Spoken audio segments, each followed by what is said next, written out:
Another week. Happy Sabbath evening. Friday is upon us. Boy, it's my favorite day of the week. It's been actually kind of nice to have a little time to myself. As I said last week, or earlier in the week, Mrs. W and the whole family's gone, and I've had the place to myself. It's Friday, so that means my manservant, Jariah, is not on board. It's actually quite nice to have a little bit of quiet time. So I did get a very interesting phone call from my son Jack last night with some good news. He got accepted. He's going to be fighting wildland fire. He got accepted with one of the positions that he filed for, and I'm excited. Probably more excited about him. I have to temper my excitement because immediately I wanted to start putting together all of his gear for him, and then I caught myself and I thought, nope, I'm not going to get involved unless he asks for help. One thing I will give him is he will leave here with a proper set of boots. But outside of that, I would imagine everything that he needs is going to be provided for him. So if he asks me if he wants to upgrade some gear or advice, I'll help him to pack his personal things and all that. But I don't want to interject myself. I want him to have that experience. So he might be going in with his, he's invited his best friend to go in with him. So he's got, as soon as we get back from the speech and debate competition, then he will be doing the pack test. Now, if you want to fight wildland firefighting, you have to complete what they call a pack test, which is not physically difficult. It just makes sure, they just want to make sure that you are physically able. The pack test is, I believe it's 3 mile, it's a 3 mile hike, 3 miles in 45 minutes. With a 45-pound pack, and you can't run. You can't run. So that's a pretty easy thing to get through. If you're a just basic fit, if your physical fitness is up there, you should be able to do that without a problem. And then he's going to try to get in saw school. So that could be, I don't know if they let first years go through sawyer school, S212, I think it is. It'll depend, but it looks like he'll be going in with a contracting company. He applied with some state agencies, but he applied too late.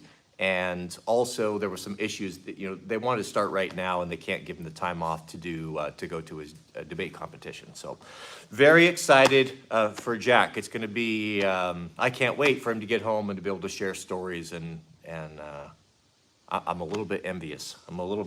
But I had my time in the sun, and now it's time for him to have his time in the sun. What's the good book say? I must decrease so he can increase. All right, let's jump in. Also, some more good news. So I've been talking with the folks over at Yanmar. Now, yesterday I told you that it looks like we're going to be getting some equipment to do our own hay. Now, this is going to be pretty small scale stuff. Like the real farmers are going to be laughing at me. I would imagine something that's going to be more suited for the gentleman farmer, right? The gentleman farmer. In other words, someone that just does it for a hobby. So what they're telling me is the baling equipment. I guess baling equipment is really hard to come by right now. That they actually got the last of the stuff in the country that they're holding for us. But the problem is it's too small for the 60 horsepower tractor that we have, which is the 359C? Yanmar tractor, YT359C. I think it's too big. So they suggested let's replace that with a smaller tractor, probably more instead of the 60 horse, probably into the 35, 40 horse range. That way it'll be compatible with the baling equipment. And I thought about that, and yeah, that probably makes sense. That is a little bit bigger tractor than we need out here. And having the construction equipment, having an excavator and a skid steer, well, that heavy work that we usually that we used to use the Yanmar for, that's just not being used anymore. So a smaller tractor that's more purpose-built for doing what we need to do, which is haying the fields and such, I thought would be a good idea. So yeah, I'm excited about that. That could happen really quick. It really can't happen quick enough because, to be honest with you, I'm getting a little bit anxious about not doing my hay. I see everyone around me is cutting, raking, and baling right now, and I'm not. And we got a massive thunderstorm last night, and you know what that means when you get those thunderstorms? Everything grows much quicker. Interesting fun fact: crops, whatever it may be, your garden or wheat or crops, they seem to grow a lot faster on natural rain than they do on irrigation. You can see it happen. I don't know why that is. If it's the electricity that's generated in the clouds, I don't know. It's a great mystery. We have, let's jump in here to the super chats here. We have a super chat from Leo Singh. Leo. He says, act accordingly. Yeah, I agree. Act accordingly. Thank you, brother. I appreciate that. And I'm going to get it right this time. So I got an email, or actually I got a phone call from my man Overton that told me that there was someone in the chat that was very, very unhappy. One of the old school guys. And that was, and I've been saying his name wrong forever. It's not Crazy Cajun. It's Georgia Crazy Cajun. Georgia. Georgia Crazy Cajun was incensed, and he's an old boomer, I've been told as well. Like not like a boomer like me, like a ceremonial boomer, like a proper legitimate boomer. He was not having the star or the hearts and all of that nonsense on the site in the chat. I was very unhappy about that. So Overton pleaded with me, can you do something about that? Oh, I don't know. I don't get into the back end of that stuff. He told me how to do it. I followed his instructions, and I think I've got them turned off. So I don't see them here. So that shout out to the Georgia Crazy Cajun, a real boomer, that we took those away just for you. I actually kind of enjoyed them, but I don't want to offend. So shout out to Georgia Crazy Cajun. He goes on to say, no emoji today. Also, if you're looking for a dedicated week in-depth dive into the word, I think the day before the Sabbath would be the most appropriate. Help Proho put it in a proper mindset. I couldn't agree with you more. I was thinking the same thing. I've thought a lot about that over the last 24 hours, how we're going to do this. We don't want to get into I think Friday would be the best time. And I think one of the topics, the two topics that we probably are going to want to tackle first, and I'll be giving this some thought over the weekend, so definitely pray for me. Pray that God will give me insight and wisdom so that we can get to the bottom of this and find out what the truth is, because these are the two of the most important questions that can really come to mind for Proho is going to be, one, is God going to punish sinners in eternal hell? Is that true? Is that biblical? And number two, what is the proper day of worship? Is it the seventh day of the week, Saturday Sabbath, or is it the first day of the week, Sunday?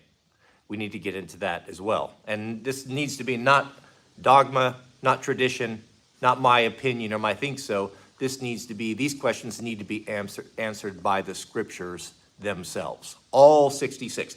Proho, who is well-versed in the scriptures, should be able to roam freely amongst the 66 books, making his points. There should be nothing you're afraid of, anything that you run away from that you don't think you can explain. It should be a very open book to everyone where you could freely go in and teach from it. And regardless of version, don't be like a Jehovah's Witness and insist that we can only teach from our version. We alone hold the truth. That's not true. God has preserved his scriptures to be accessed by everyone. There's no excuse. Are there better translations than others? In my opinion, yes. I think the conservative translations are somewhat better or safer. But as a general rule, the modern versions that we have today to choose from are all pretty darn good. Thank you, Georgia Cajun. We have a live chat comment from NDW. Shout out to you, NDW. He writes, Mr. W, I'm in need for a good draw knife. Any recommendations? Yes. I'm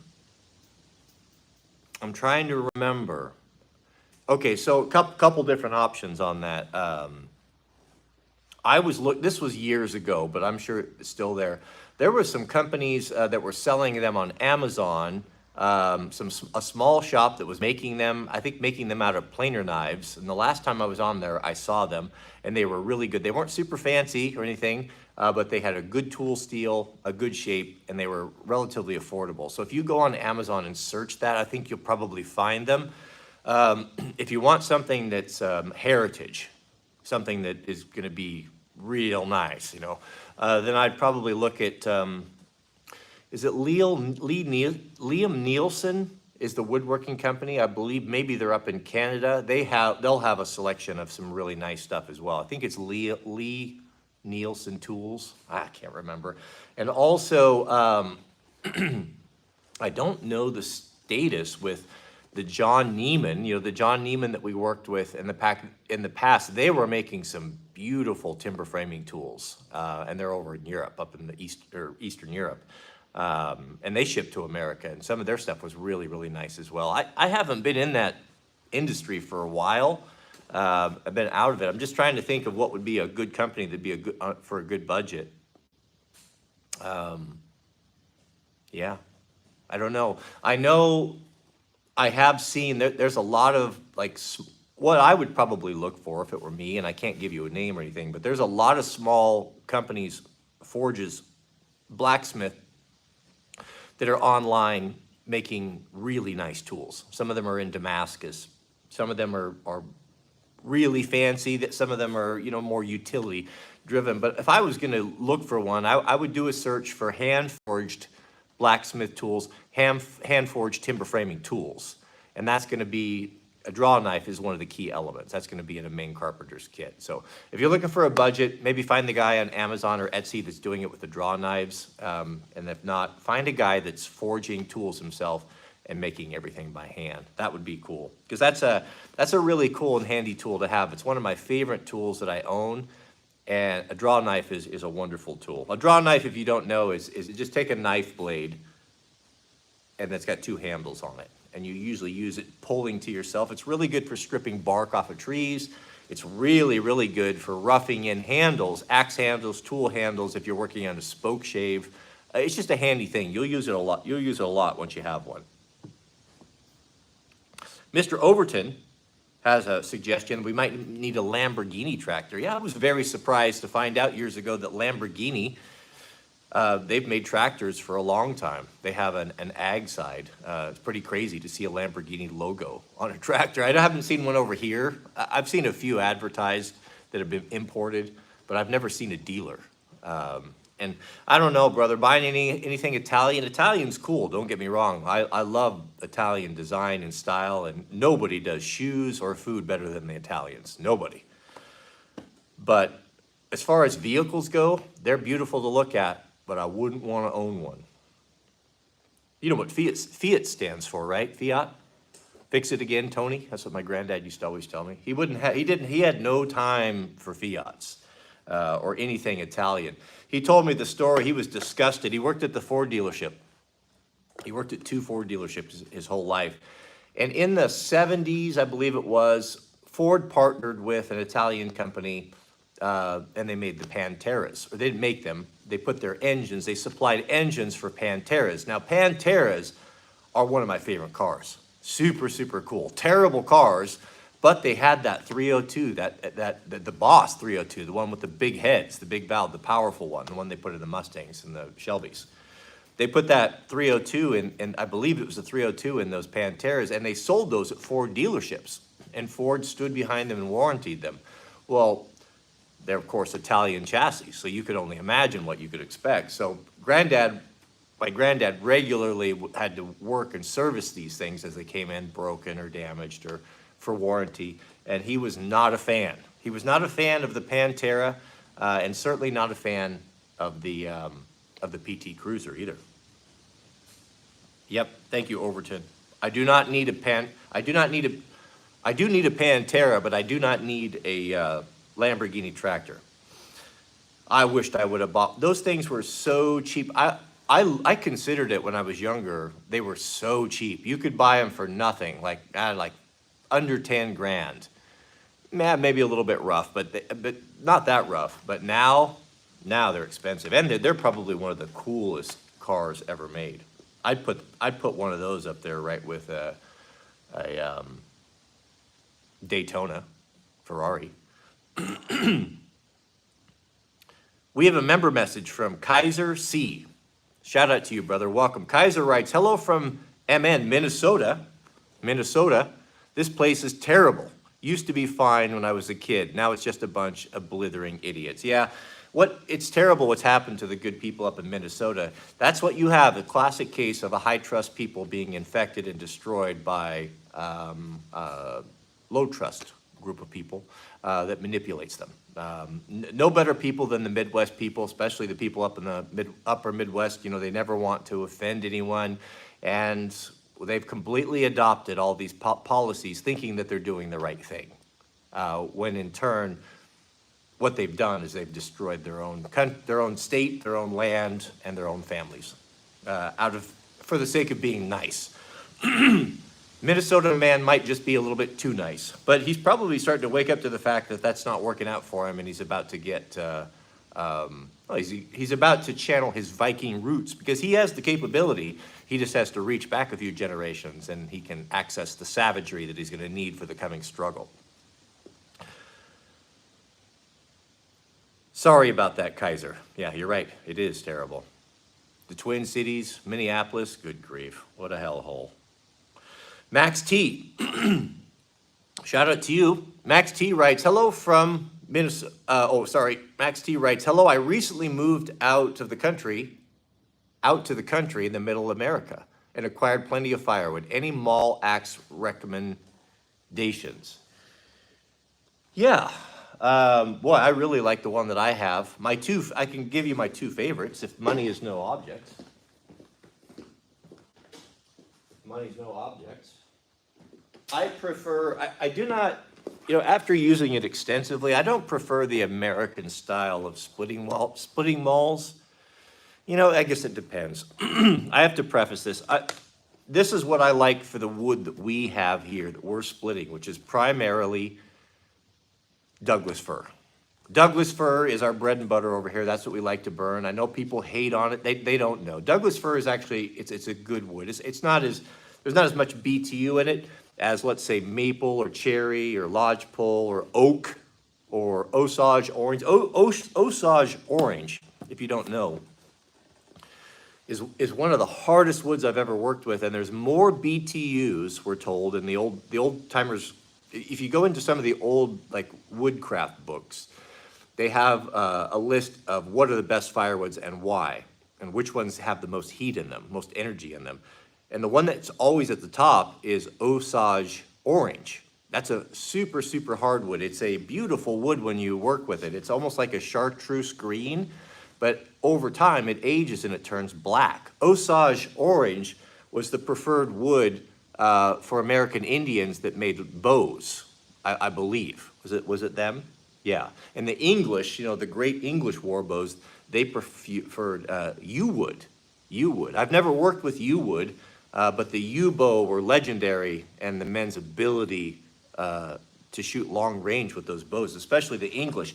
It was said, or it's been written in history, that the archers, the English archers that fought with the long fighting bows, the long bows, the yew bows, so strong and powerful were these men that their spines would actually deform from the muscles that were required on the right side, depending on what side they pulled, to pull and to fire these bows, because they took such tremendous strength, and that the asymmetry of the muscles would actually pull a guy's spine out of alignment.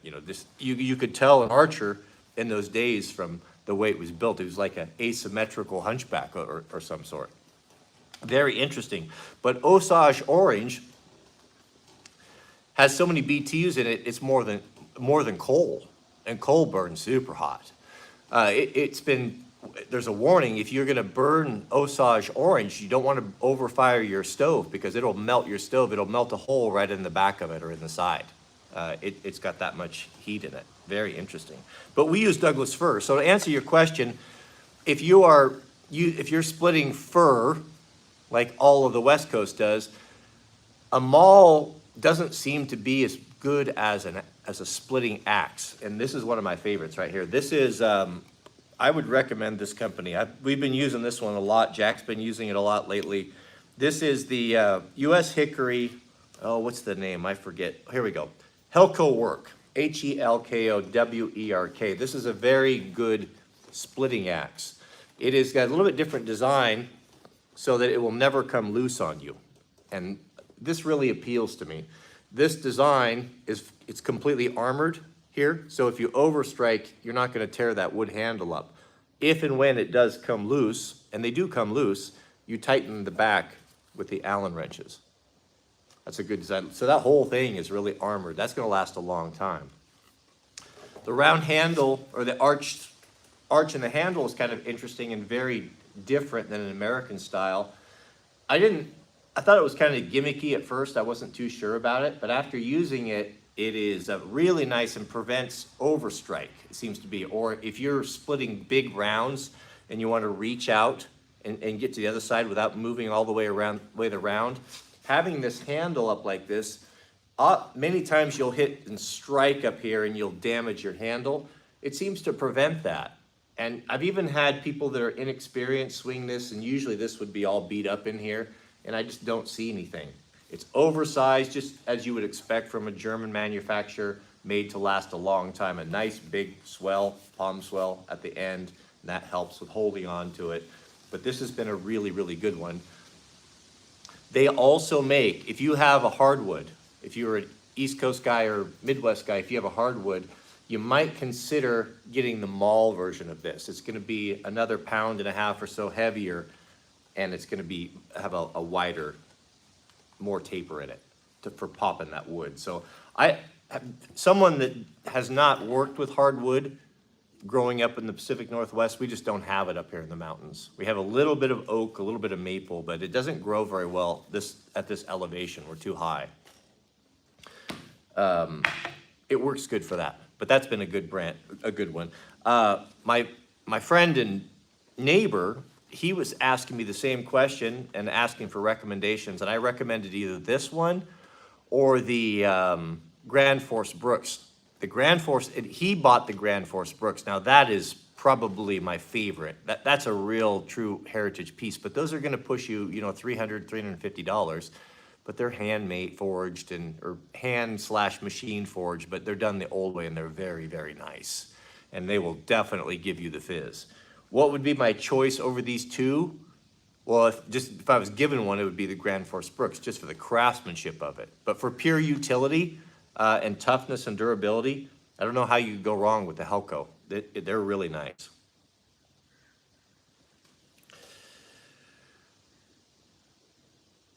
We have a super chat from, thank you, Jeeves. Thank you, Jeeves. Now, speaking of Jeeves, this has jarred my memory. I'm going to recommend a book for you. With summer coming up, if you're looking for a book that is appropriate for your whole family, that you can save for a time where you're going to be doing a road trip, that is absolutely a delight. Don't take for granted, beloved, what an incredible opportunity it is for you to have someone read to you a great story. Like in the past, men and women would travel for miles and miles to go listen to a storyteller relay a good story that was good at reading or good at the telling of the story. That's a true gift, a storyteller, and one of the delights of life. To have access to these wonderful stories, these wonderful books, and then someone to read it for you that's so talented is really one of the pleasures of life. One of my favorite books, and this is family friendly for everyone, and you will absolutely be entertained and love it, is I believe it's called My Man Jeeves. My Man Jeeves is a great, great book, and I would recommend you get that. Get that on Audible or Overdrive and save it when you have your family trip. Pop that in there, and you guys will really enjoy that. But My Man Jeeves, what did he write? My man Jeeves writes, is it better to be a hard worker or a smart worker?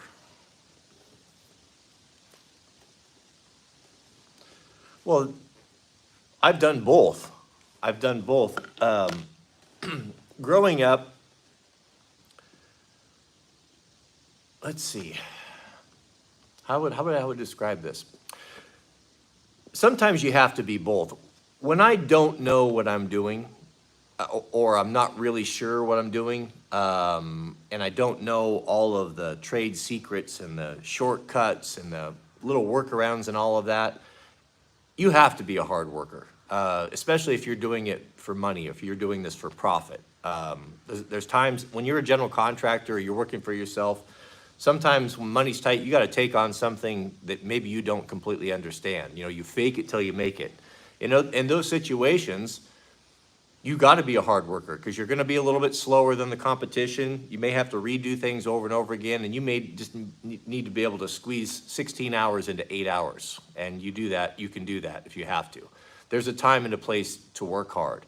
But that's not the ideal and not a sustainable type of thing. You want to get to the point where your job in life really is the most important thing that you own, beloved, is your time. So how do you manage your time? You trade your time for money. That's what you're doing. That's the most valuable commodity you have. So the ultimate goal in life is to figure out, how do I do the work with the least amount of time to receive the maximum amount of benefit? And that's what we would call working smart. You know, and a perfect example for me, we've talked a lot about and addressed the fact that a lot of people do not like the short content put up on YouTube. Okay, I get that. I put up a lot of short content. The reason why I put up short content is because that's me working smart, because YouTube is featuring that. So I keep trying it. You know, I put up a video on the shovel handle the other day. You know, I'm not going to say it was an Oscar award-winning production, but it was something I put time in. It was a long-form video. I put time into these things, making sure that they're interesting, that the pace is good, that the information is good, so I don't waste your time. So that if you've got 6 or 7 minutes or 8 minutes, you could sit down and watch this. Hopefully you'll learn something and you'll be competent to do this job on your own. I put a lot of effort into these, and it takes better part of the day to do something like that. That's what people ask for. That's what they want. Those are a lot of work. I put that up there, and every time I do those long form contents, they fail. They just completely fail. They don't hardly get any views. I actually lose subscribers when I put them up. They're just a complete failure.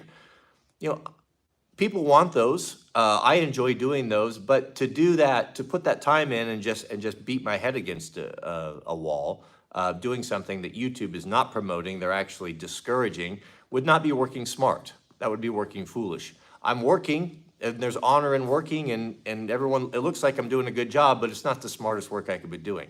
The smarter work is, how do I get views, people to watch? How do I put this content that is going to be promoted? You know, how do we grow and build a channel? Well, you have to work smart, and that's giving the man what they want. So I guess I'm just kind of rambling here about this, but it just depends. The ultimate goal, though, is to work smarter.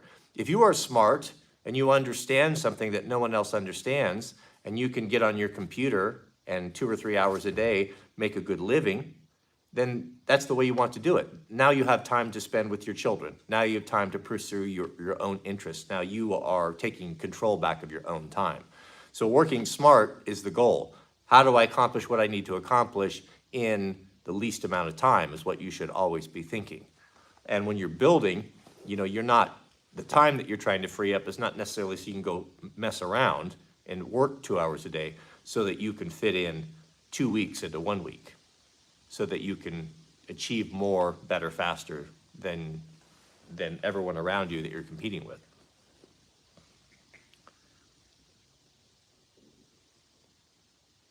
Mr. Christopher Hoskins, we have a super chat. Any EDC recs for knives and multi-tools?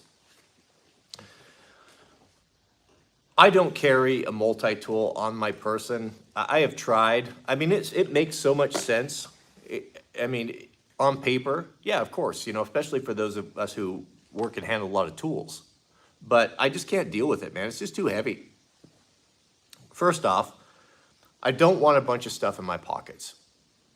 Yes, I will put things in my pockets when I go out. I'm gonna have to have my wallet, I'm gonna have to have my pocket knife, and you know, all those sort of things. But when I'm working in here, I don't want any of that stuff. I don't want it poking me and pinching me when I'm bending down. I don't want it just, you know, sagging my pants. All that stuff is heavy, so I don't particularly like it. So I'm not going to really advocate, but I do use them or I do have them on hand. But with that being said, when you need one, and sometimes they're absolutely indispensable. So times that I will carry them, I have a dedicated pocket on my wildland firefighting pack that I would consider a multi-tool to be an essential bit of kit. Having those pliers and cutters and cutting wire and dealing with all of the machinery and what on the wildland ground, they're essential. It's worth the wait for me. But in my day-to-day tasks, I just don't carry one. And I think the reason why is because I'm so close to my toolbox and the things that I need.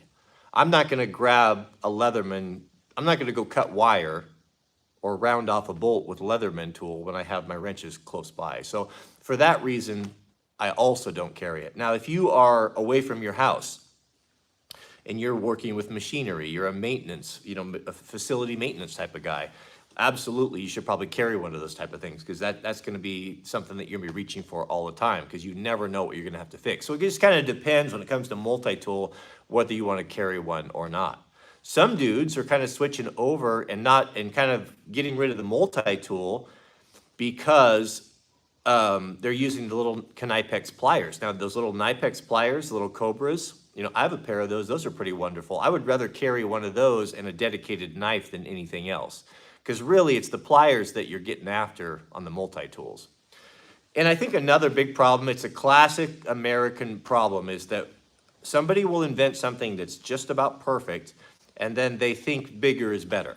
I mean, how big these multi-tools are getting is ridiculous. Bigger is not better when it comes to these things. If it's so big that you stop carrying it, then what good is it at all? It just gets ridiculous. My favorite of all my multi-tools, I have two favorites, is the original Leatherman. The original Leatherman is half the thickness and half the size of the new ones, but it has the things that I need. A very charming, delightful tool. So small as an original Leatherman that some guys, I think a lot of guys, can actually carry it like you carry a pocket knife in your pocket without a sheath. You don't have to put it on the belt. I don't want anything on the belt. I don't want any of that. I've got enough to deal with holsters and stuff. I'm not going out with scabbard, flashlight, and everything on there. So if you're just gonna don't want to go on eBay and find one of the original ones, I think if I was gonna recommend one, my favorite of the one I grabbed is the Leatherman Wave. The Leatherman Wave has the tools that I like. It has the size. I like how rounded it is. It's a nice tool and it ages well. The more you use it, the smoother it seems to get. That's my favorite. As far as knife goes, my favorite knife is the Benchmade 940. I really like the 940. The 940 Osborne, I think, is just got where it's at. It's got that thick reverse Tonto blade that's good. You can pry paint cans with it. You could tighten screws with it. Very strong, very light, very small. I can't get with those big knives, man. Those big ZTs, those big chunky tactical folders. I can't get with it. I can't get with it. They're just massive. And it could be my skinny jeans that I wear. My skinny jeans, being a West Coast guy, that definitely hobbles me when it comes to carrying proper tools. The drip, the fashion is important out here. You know how we are, so don't judge. We have a live chat from SR5 Pro. Shout out to you, brother. He writes, Proho, I'm active duty military, almost 19 years old. I've seen an extreme shift to us being a soft force. Yeah, that's what I've been being told as well. Where do you see the military here in the next 10 years? Honestly, I can't wait to retire. I don't know, man. I don't follow it anymore. I wouldn't have anything to do with it. Your leadership has failed you, obviously. I can tell you the closest experience that I can share with you, I think, is very relatable to what you're going through, and I can tell you what it led me to do. So when I got a job as a career firefighter, we had a great company. I had a great lieutenant, great firefighters. There were 4 of us, really squared away dudes, very dedicated. We were very serious about our job. We trained.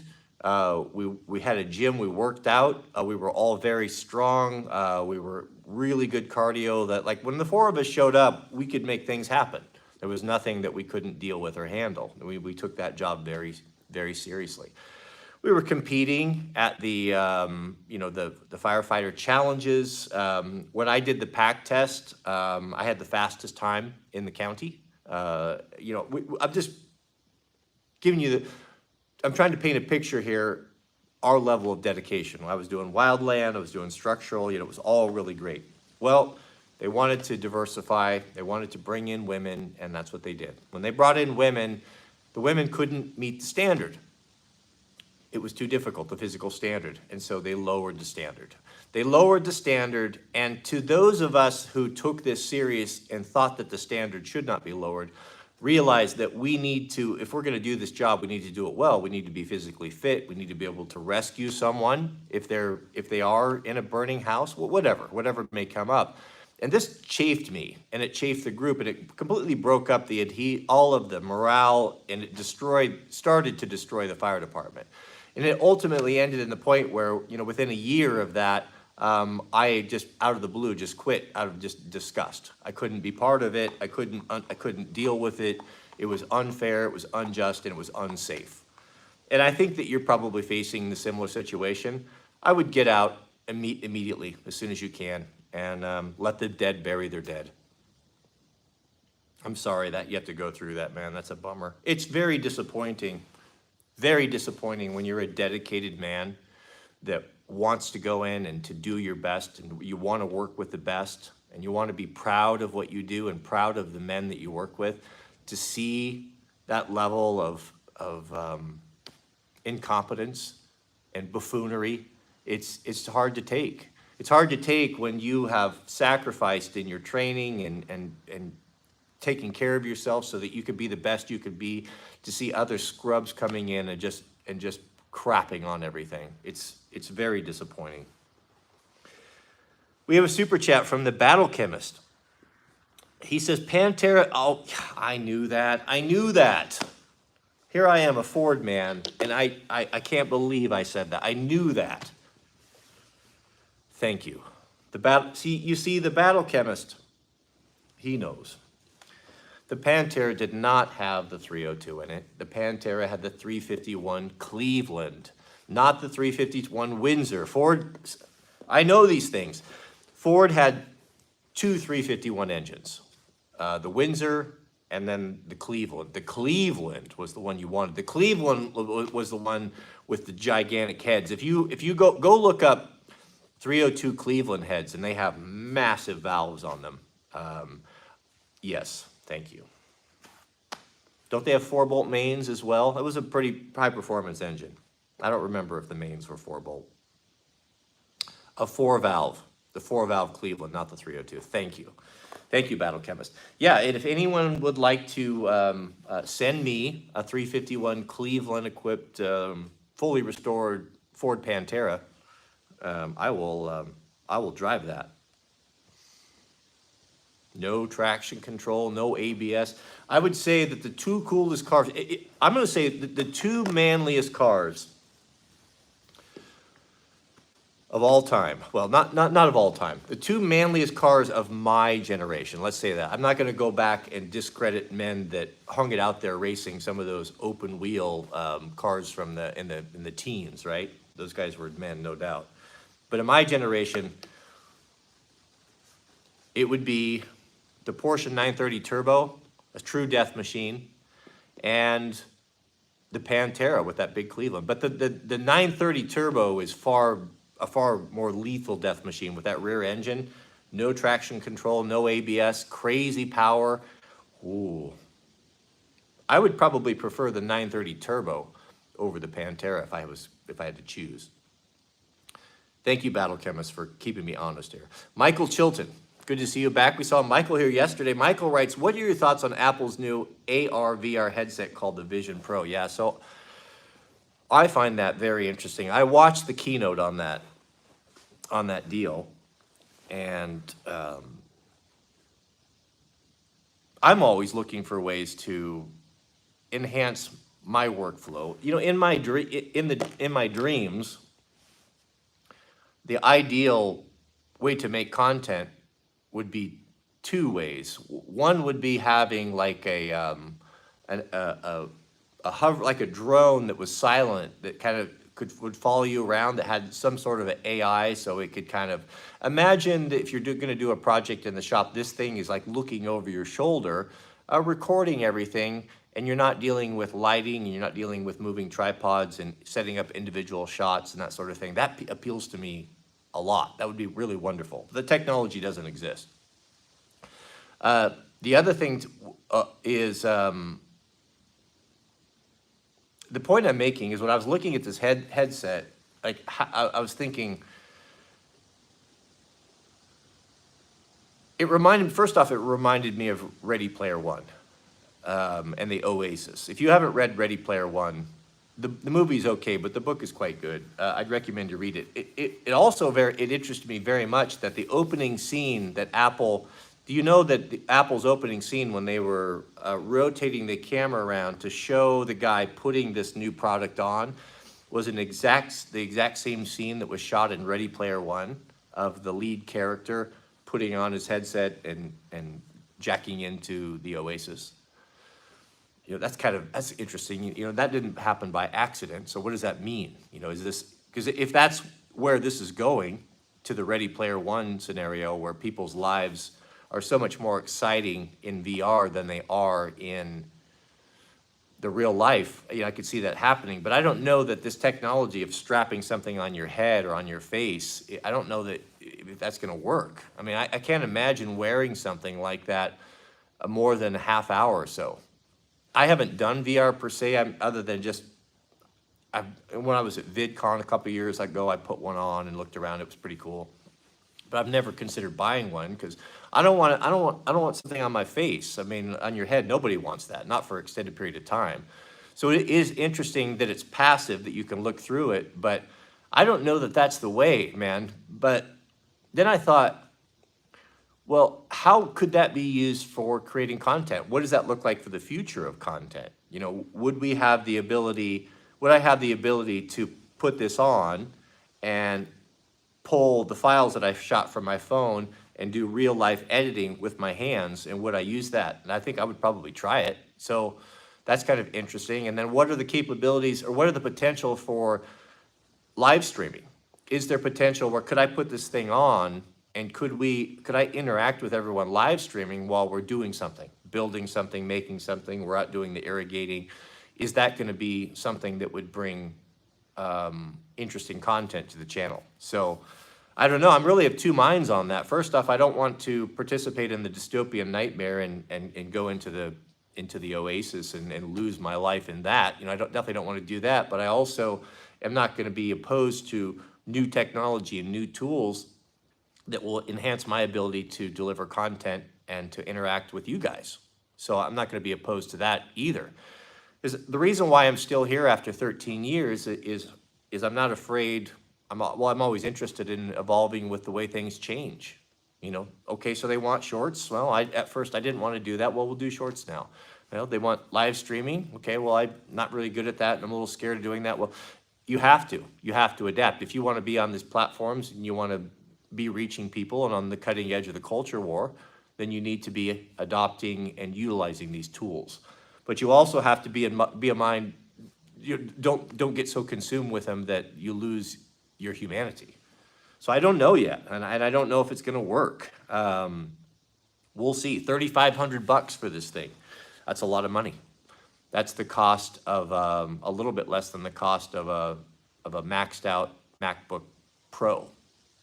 So it's not.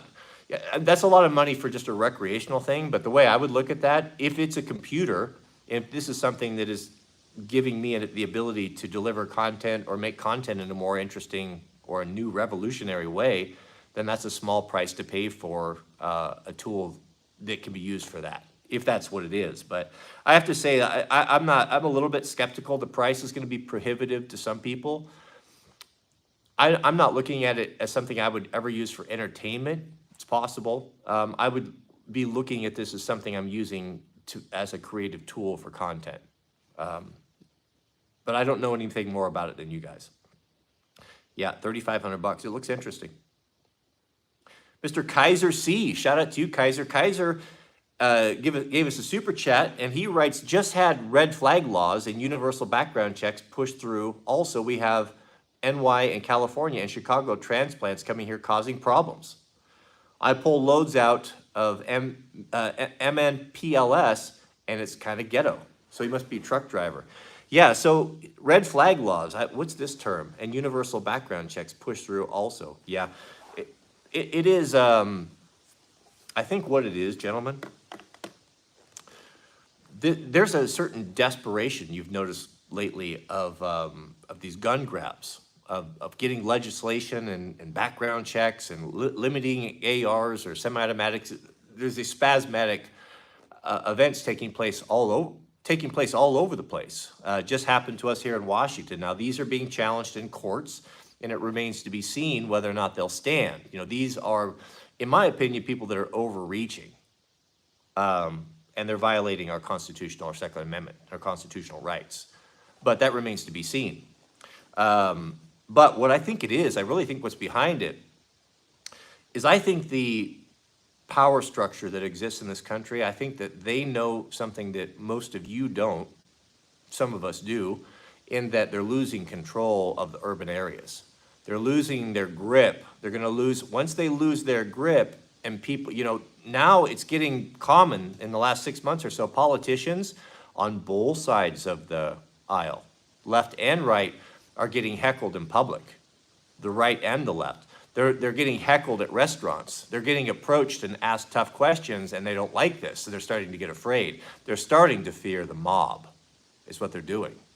I think, it's just my opinion, that they are looking at the numbers. They can see the writing on the wall. They can see the growing discontent in this country. They realize now that many of the American people are waking up to their graft and their treason, and that they're gonna come for repayment. And when you take people that have lost loved ones because of the jab, that may have believing that this may have been intentional, or that this was a great wrong done on the American people, and if some of those have lost loved ones, maybe wives, sons, daughters, even children or parents, you know, I'm just saying, there's gonna be people that are gonna want revenge. And these politicians realize this and know this.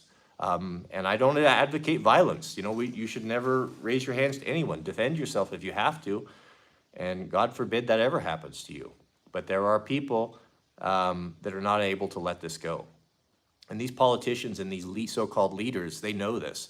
And I think that this is a spasmodic or a death throw, a last-ditch, a Hail Mary to try to bring in some safety to themselves.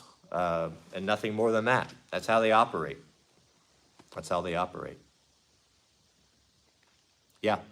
You know, so I think what I hear from Proho is that Proho is basically just not complying and not caring. And Proho recognizes that he has a God-given right to defend his and his family that trumps any sort of man-made rules or regulations, and that he should act accordingly. We have a super chat from Joe. Shout out to you, Joe. Joe writes, what is the biggest sign of weakness in a man? And how can a man gain strength mentally and emotionally? What's the biggest form of weakness in a man?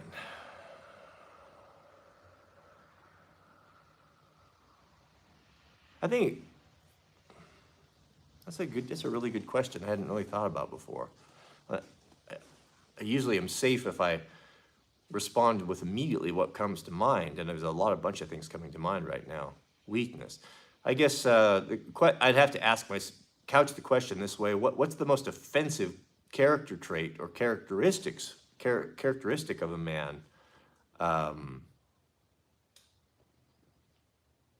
I think what disgusts most men more than anything is a male feminist.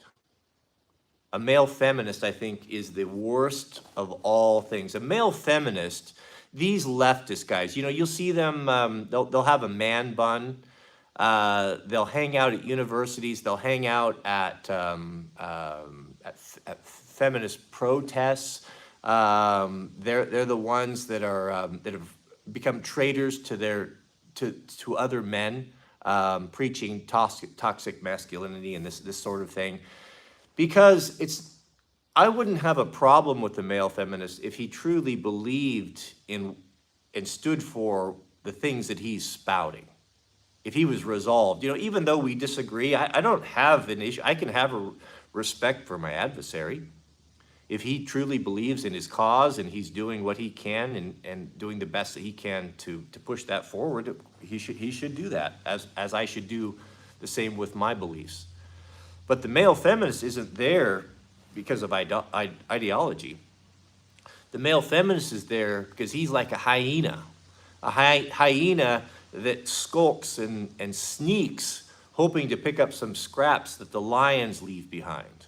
And the scraps that he's hoping to pick up is he's trying to get in the pants of the girls there, the ones that he's hoping that by proximity, if he can agree with them and be an ally to them, that in a weak moment that he might be able to slip in there and get some.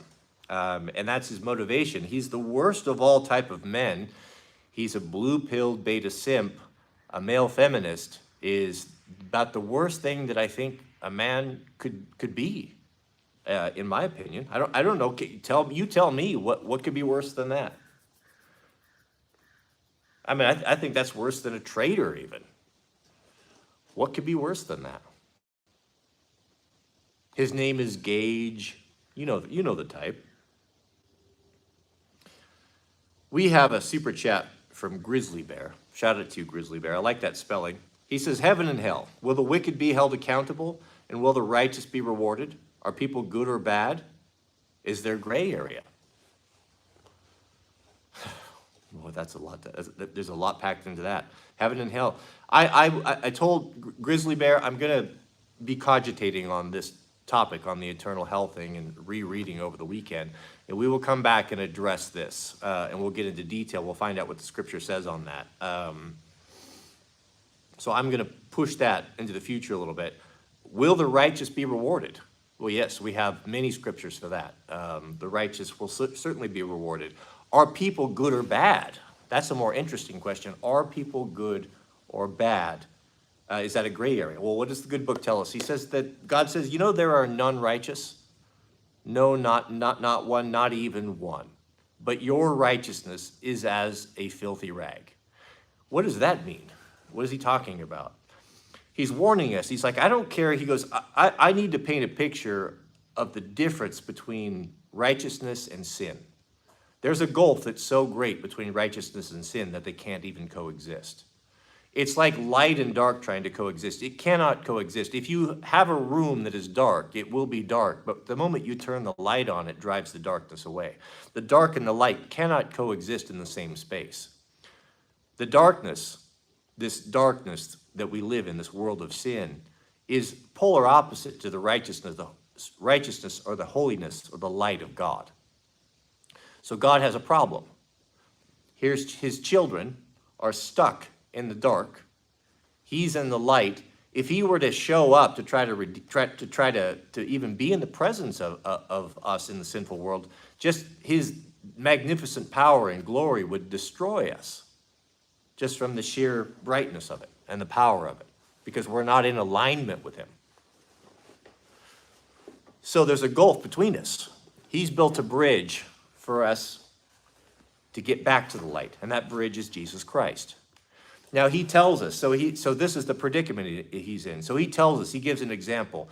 Hey man, and I'm going to paraphrase here. Hey man, my created child, you think that you are holy because you're going to church, or you've memorized the scriptures, or you know Greek and Hebrew forwards and backwards, and you profess to be without sin, and you never break the commandments? He goes, I tell you the truth. So far are you, even at your best, in your current condition, your holiness that you think is holy, your piety, your arrogance, your pride. He goes, to me, when you contrast it to true righteousness, it's like a filthy rag. And do you know what a filthy rag is referenced to? That would have been a menstrual rag. Just to put the point on it. I'm the messenger here. Don't blame me. It's what it meant. Your righteousness is as a filthy rag.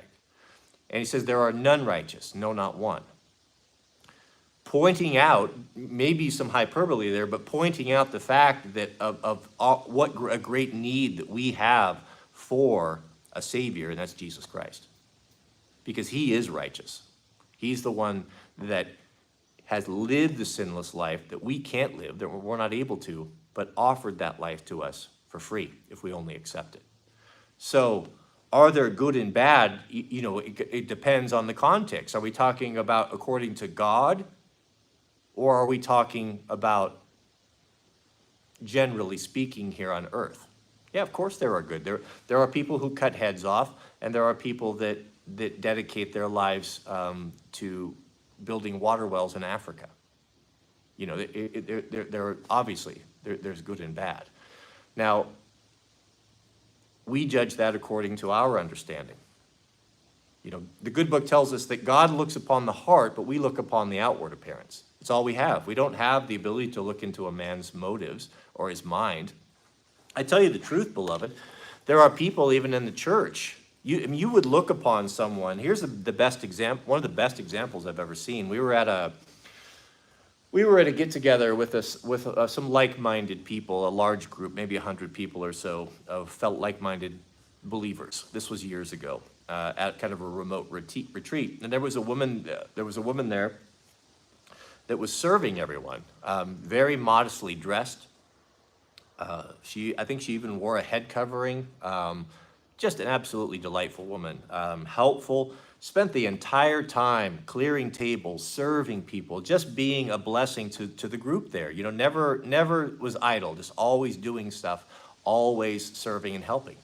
And she started to develop a reputation. People around there were thinking, "Goodness, look at this woman and how thoughtful she is with her time. What a godly woman. What a wonderful person." Everyone was of the same opinion.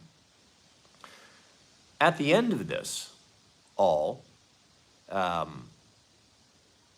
she came forward with a confession, which was quite interesting.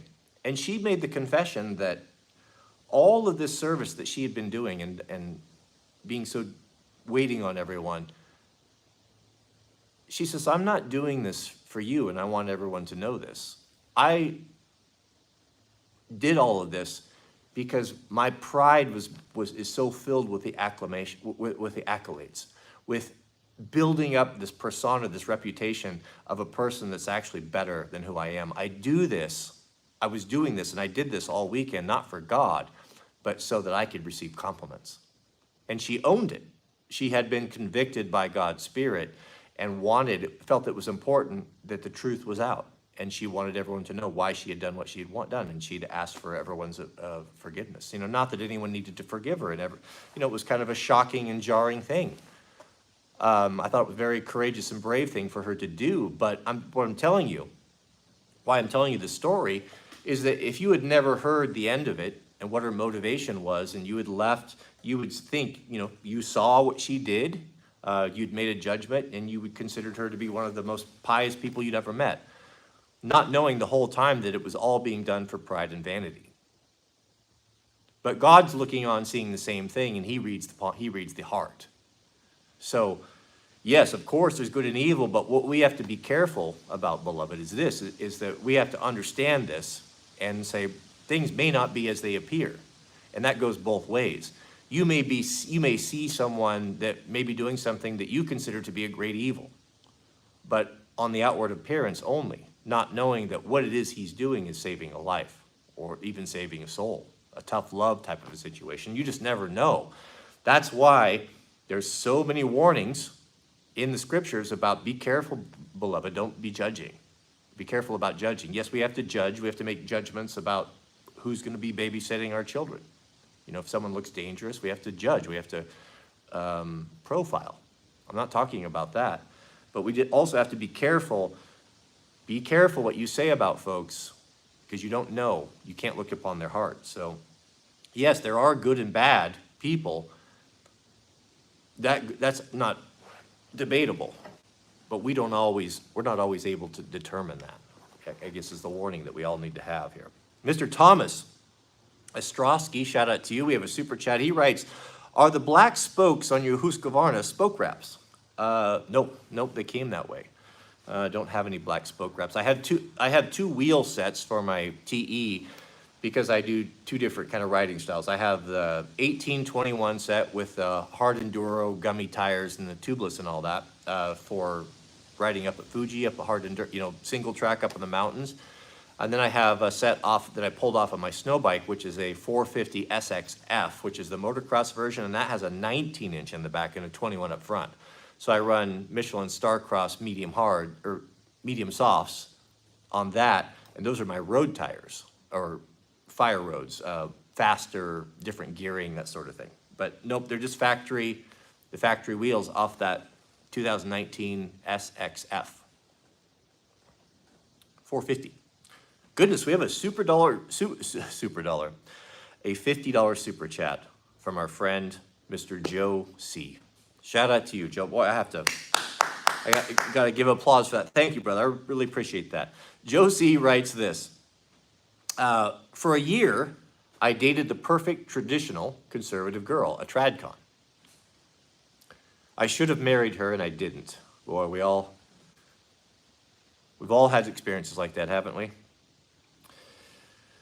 I should have married her, but I didn't. After 6 months of prayer, it's been made obvious to me that I was wrong to let her go. She's now resistant for obvious reasons. What should I do? Oh, man. You're in a difficult situation, man. What you're going to have to do, first off, I'm going to preface this with I don't know this girl. I don't know the personality. I don't know the dynamics. So everything I'm going to say could be catastrophically incorrect. But I'm going to speak on broad terms right here. The paradox that men run into in a situation like this is that your instinct, when you realize that you messed up, that you had something of high quality that you let go, your instinct is going to be to grasp for this. And to make amends, and to maybe even love bomb. Really put in the extra effort to do a mea culpa and to win this back. However, this is going to hurt your cause. For some reason, and I don't know why, women despise nice guys. They despise the things that they say that they want. What they say that they want is not what they want. What they want is the bad boy. What they want, you can take a girl that's a 10 and guys will approach, it's like next, whatever, and she won't pay any attention to them because she's used to what? She's used to being, her currency is attention. She's used to be getting a lot of attention. She'll make up for it, she'll dress for it.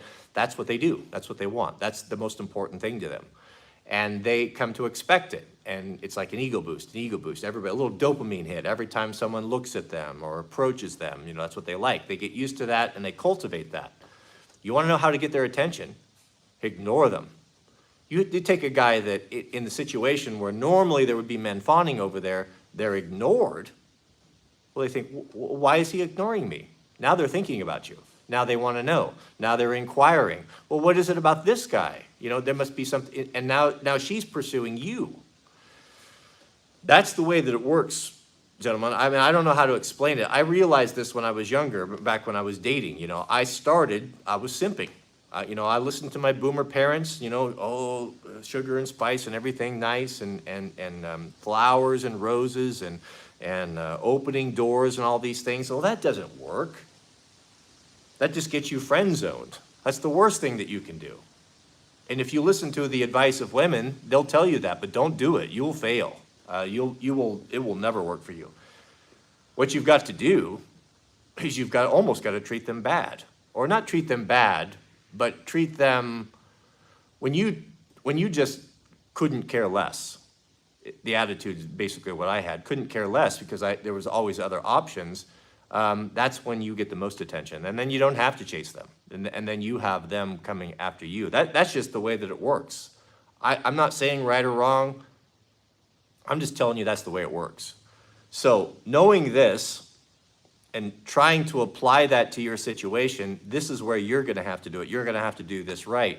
You have to understand where if you start love bombing and simping, that's going to have probably the negative effect. But you don't want to be a jerk, especially when you were the one that broke this off. So how would I deal with that situation? I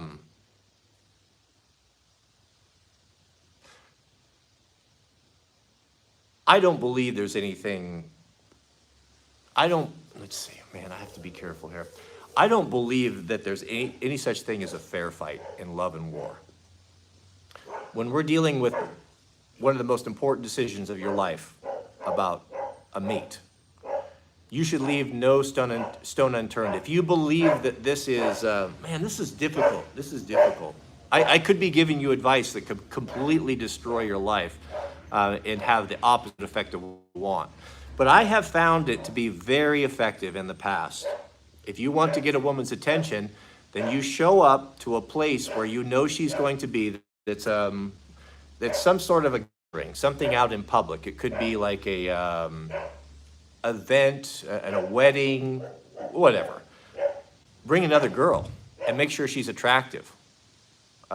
If you want to get the attention of one, the moment she will see you with someone that's on her level or even maybe better, and if you really want it to be effective, bring two girls. You will have her attention.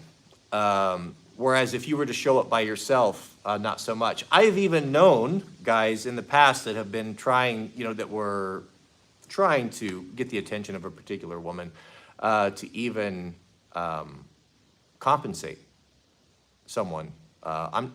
I would say not an escort in the way that someone that you're going to pay for sex with, but just because you're trying to make theater.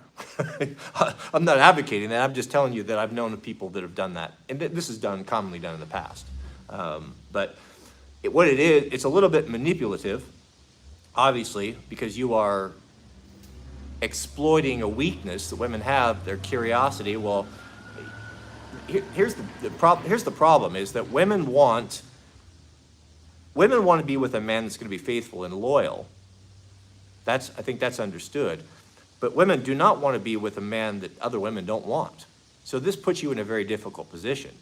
So if you are desired by other women, if when you go out with your wife or girlfriend, you're being approached, or the waitress is overly friendly, or you know all of the choosing signals that women give off. If she's seeing this demonstrates to her that you are a man of value and something that's worth holding on to. Whereas if nobody pays attention to you, even though she says that she wants someone that's faithful and loyal, she can start to undervalue. Now, these are, unfortunately, the head games and the manipulation, the type of thing that some people have to deal with to get the mate that you want. But I don't know, man. I can't advise you more than that. These are just some musings of things that people have done in the past and a little insight as to the psyche. If she truly is a tradcon, a true tradcon, she's not online, she's not posting pictures of herself, all of these head games and sort of things, these Western women tricks and techniques might backfire on you. It might just have the reverse effect.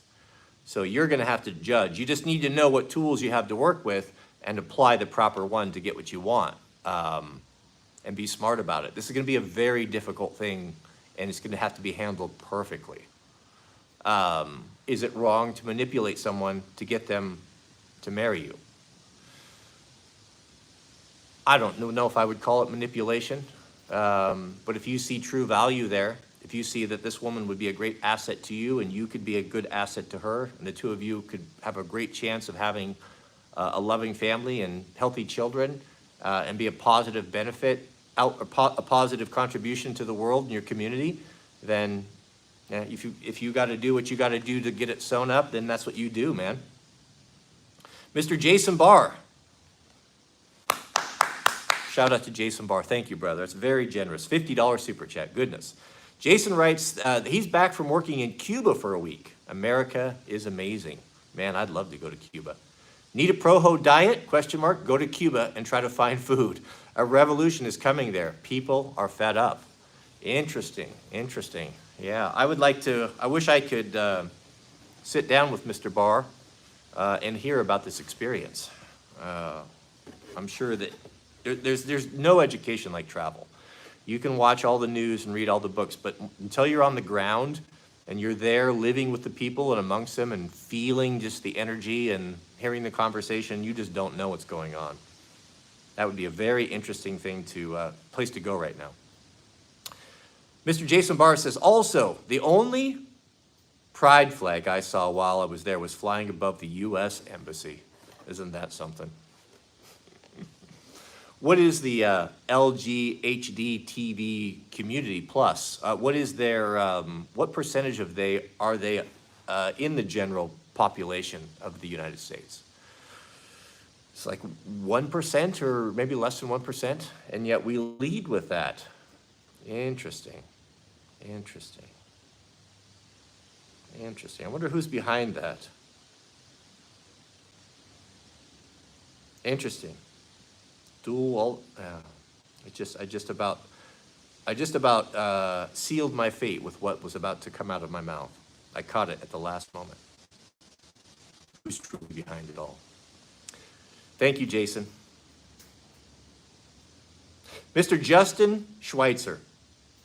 Shout out to you, Justin. Justin, good to see you here. Justin writes, the weakest trait is a man who doesn't take care of his family.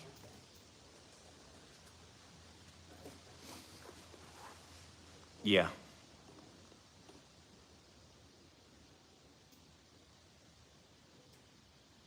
Yes and no.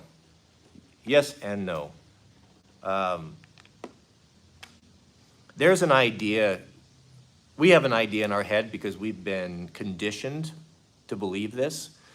When you think of a man leaving his family, let's say abandoning a deadbeat dad, we have that term, a deadbeat dad. Whenever you think of a man leaving his family to go pursue his own interests and leaving the poor mother and children, so innocent butter wouldn't melt in her mouth, while this bad man abandoned his family and ran off. You know, that's kind of the image that we picture, right? The default is to automatically assume that the man is bad and a deadbeat and hasn't lived up to his obligation. What nobody talks about is that evil woman that he had to live with and the effort that was involved that he put into it, the family courts, to try to get 50% custody, to try to be a part of his life. No one's ever talking about how the woman demonized the father to the children, that she has majority of visitation, or what do you call it? Custody. No one talks about the evil mother-in-law that has worked tirelessly to destroy this man's relationship with his wife and children and his ability to see his children.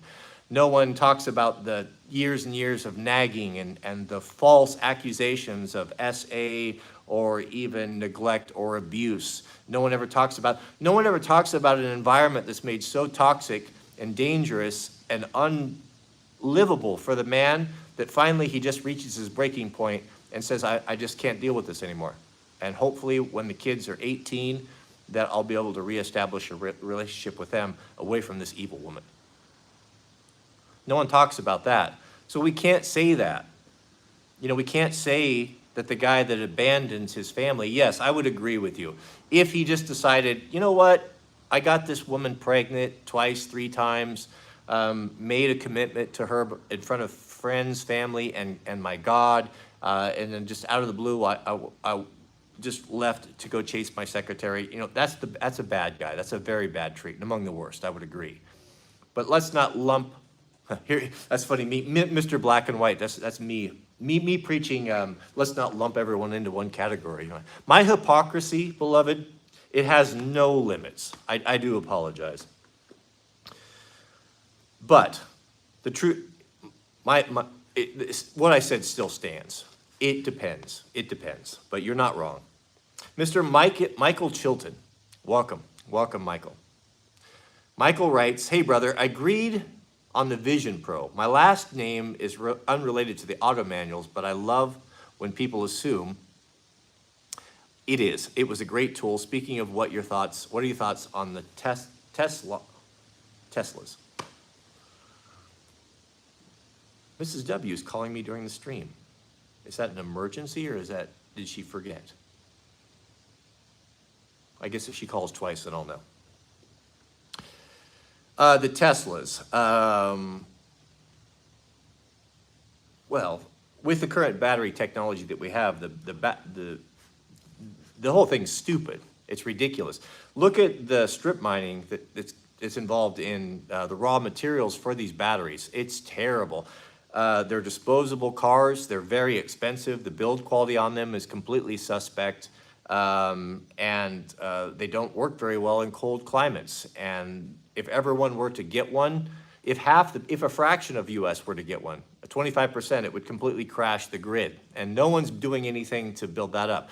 If it wasn't for incentives from the government, I don't think Tesla would exist. Now, this is not to undermine what he was able to accomplish. I mean, starting a car company that competes with the big manufacturers in a matter of few years is nothing short of extraordinary. But is this the future, and is it the way? I think it is the future, but until the battery technology, until the federal government unlocks some of that good stuff that they stole out of Tesla's office, then I don't know that it's going to be the case. I think maybe hydrogen might be the better way to go. But no, it's completely ridiculous. I'm going to make a prediction that the value, you'll be able to tell the health of a Tesla by the secondary market. You can always tell a lot by that economy. That's why I watch a lot of used car sales YouTube channels, because you can tell what's really going on by people's spending habits. And we're seeing the price of Teslas go down and the demand go down, and people realizing some of the shortfalls of these things. Now, if you want to buy one, I mean, I have some friends that have them, and it makes sense for them at the time because of the tax incentives. They live in an urban place. They're driving from point A to point B. The range is not a problem. The weather's not a problem. It works for them, but I'm not interested in it. I think it's going to be something we look back on. I think a different technology is going to replace that, whether that be hydrogen or a new type of battery that's not the batteries that we're dealing with. They're catching on fire and goodness. 25-year-old, we have a super chat. As far as Elon, well, is he the savior of mankind? Is he a prophet? Is he a visionary? Well, look and see who he hangs out with. You will know, the Bible tells us you will know a man by his fruits. Who is he associating with? Who is he hanging out with? Who is he impregnating? Who is he marrying? You know, who is he meeting with behind the scenes? Go look that up, and then you will have your answer. Thank you, 25-year-old. We have a super chat from T Greeny1. Shout out to you. T Greeny writes, the devil is allowed to quote scripture. Is one of my favorite phrases to realize those doing good. Acts might be different and not to always trust. Yes, absolutely. Yeah, of course you can quote scripture. He did it in the temptation of Christ. You know, he turned it on Christ. We talked about this yesterday. When the devil had one question asked, you can imagine this. Let's say that you had found the genie, the bottle with the genie in it, and you rubbed it and the genie came out, and you asked for one wish, and you were a little bit flustered and kind of put on the spot, and you didn't really think it out very well, and you didn't utilize it the best you could, right? And then you thought, well, for the second one, I'm gonna think a little bit more, but you know, he's tapping his foot, you know, and he's got his arms crossed, and he's looking at you, and he's huge, and so you were a little bit rushed again, right? So then your second wish, and then, oh man, you know, I was a little bit, I should have thought about that a little bit more. I should have asked for a little bit more, or try a little bit harder. I wonder if the adversary, the devil, was not feeling like that when he was roundly defeated by Christ, the first and second question. So when the third question came around, he completely changed his tactic. And what did he do? He said, is it not written? Is it not written that he shall give his angels charge over thee, lest you dash your foot against a stone? So what he did, as he was trying to tempt Christ, when he's down to his very last question, He pulled out all the stops. He brought to bear his incredible ability and intellect to ask, to try to trip up Christ with this one question. And what did he use? He used Scripture. He tried to take Scripture out of context and apply it and couch it as a question that would be something that Christ would not be able to refute. Isn't that something? Isn't that something? So that's the power of Scripture. And how did Christ defeat it? By using Scripture. Answered Scripture with Scripture, right? But in the proper context. So he tells us, do not be deceived, beloved. Do not be deceived, beloved. Do you not know that in the end times the adversary and his confederates will be able to appear as an angel of light? That's why it's so dangerous to adopt these doctrines of life after death and loved ones speaking to us from the past. There are many people that believe this. There are many people that will go to mediums to try to communicate with loved ones. This is commonly done. And I have no doubt, there's no question, we have biblical proof that mediums do have access to something. King Saul, when God lifted his authority for being king from him and gave it to King David, was so lost and so desperate to find out the will of God in his last days that the king of Israel, went and consulted a media to find out what was going on. And the media spoke to him. King Saul went back and asked the old prophet. He needed advice from the old prophet, and the media answered it. And whatever it was that spoke to this witch, this medium, it told the truth. So whether or not you believe that we can speak from beyond the grave and receive insights or instruction from beyond the grave, in that particular case, a medium did speak to Saul, and gave him and told the truth. Now, who was the medium speaking to? Was he truly speaking to the dead prophet? Was he relaying a message from beyond the grave? I don't think so. I think we could make the argument from Scripture that it is a deceitful spirit. It is the spirits that will speak through a medium that can tell you things, intimate things about loved ones that only you would know because of their ability. They're looking on. They're watching. If you read the Screw Tape Letters, this, of course, is not scriptural. This is just C.S. Lewis's allegory of it. But each person is attached. It is a client for a demon. We're told that everyone has a guardian angel, that God has tasked a particular angel or messenger to administer to each individual person. Now, what that is to do is to protect them. I don't know. Is it to relay their prayers back and forth to their God? I don't know for sure. Is it to keep a written record of everything that you do and say in your life? Is it them that are writing down the record that's going to be written in the book of life? I don't know. But we do know that there is someone attending you, a representative of God, a messenger. Is it hard to believe? And I think this is where C.S. Lewis went. He extended this in the Screw Tape Letters. He extended this. Would it be hard to believe that the adversary would have a counterfeit of that? We have the image of the angel and the devil on the shoulder, right? And I do believe that there's something to that. It is not unlike that when you come to a crossroads spiritually and you have to make a decision, you weigh those. You struggle with that. That's the struggle that we have. Should I or should I not? When I know it's right, you struggle with that. That is the conflict that's taking place between good and evil. So I don't doubt, I would never doubt anyone that said, well, I know that the dead, we can speak to the dead because I spoke to my father and he spoke or told me things that only we would know. There's nothing that you could say or do that would tell me otherwise. I had this personal experience. I would agree that you probably did, and you were probably told things like that, but it wasn't who you think it was. And we'll cover this, The other thing, the three most important questions that we really need to nail down is going to be, what is the state of the dead? Where are the dead? Where do you go when you die? What does that look like? What does the Scriptures say about that? And many of you will be surprised. So that will be question number 3. Mr. T. Greeny is right. The devil is allowed to quote scripture. Yeah, very good point. Mr. Jeremy Judd, shout out to you. Jeremy writes, 93 Toyota pickup, what is the best way to stop and prevent small rust spots in body, of the body?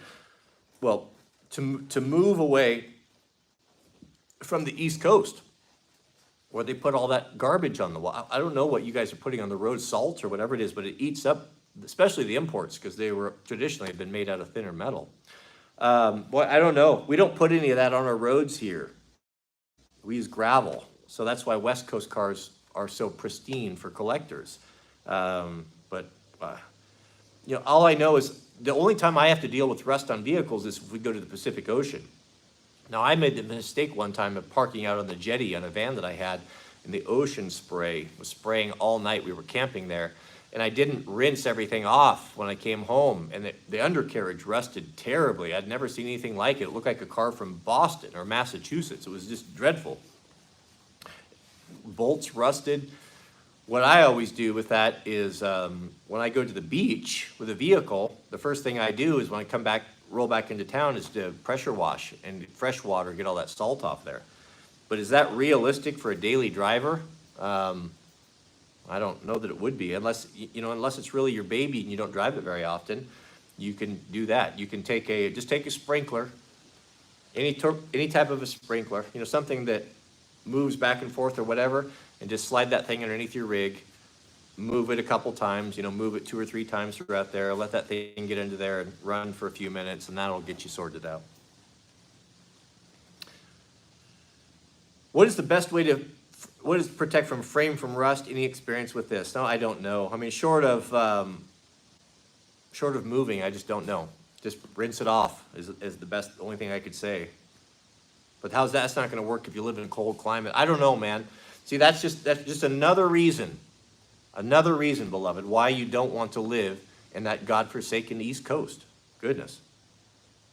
You can tell an East Coast man some things, but not very much. 25-year-old, we have a super chat. Thank you, brother. Thank you. And AC writes, you just dropped $5,000 worth of a dating course. Yeah, don't be paying anyone for dating courses. It's simple, beloved. Again, advice from a former Chad. I can tell you, the worse you treat them, the more you get to the point. I'll tell you, man, you just can't. When you reach that point, when you click in your mind, where nice guys lose, they don't like nice guys. I'm tired of being friend zoned. When you get to the point where you have so many options that you can get to the point where you're like, you don't care. And funny thing about it is when you don't care, you just can't get rid of them. They're leaving notes on your car. They're showing up at your work. I mean, they will. A woman will. I went from when I was dating, when I was blue pill simping, of just not doing very well. Just not doing very well with dating and trying too hard and being disappointed. I went from that to the point where just the worst. It seemed like when I say treating them worse, I'm not talking about being abusive or mean or hurting anyone.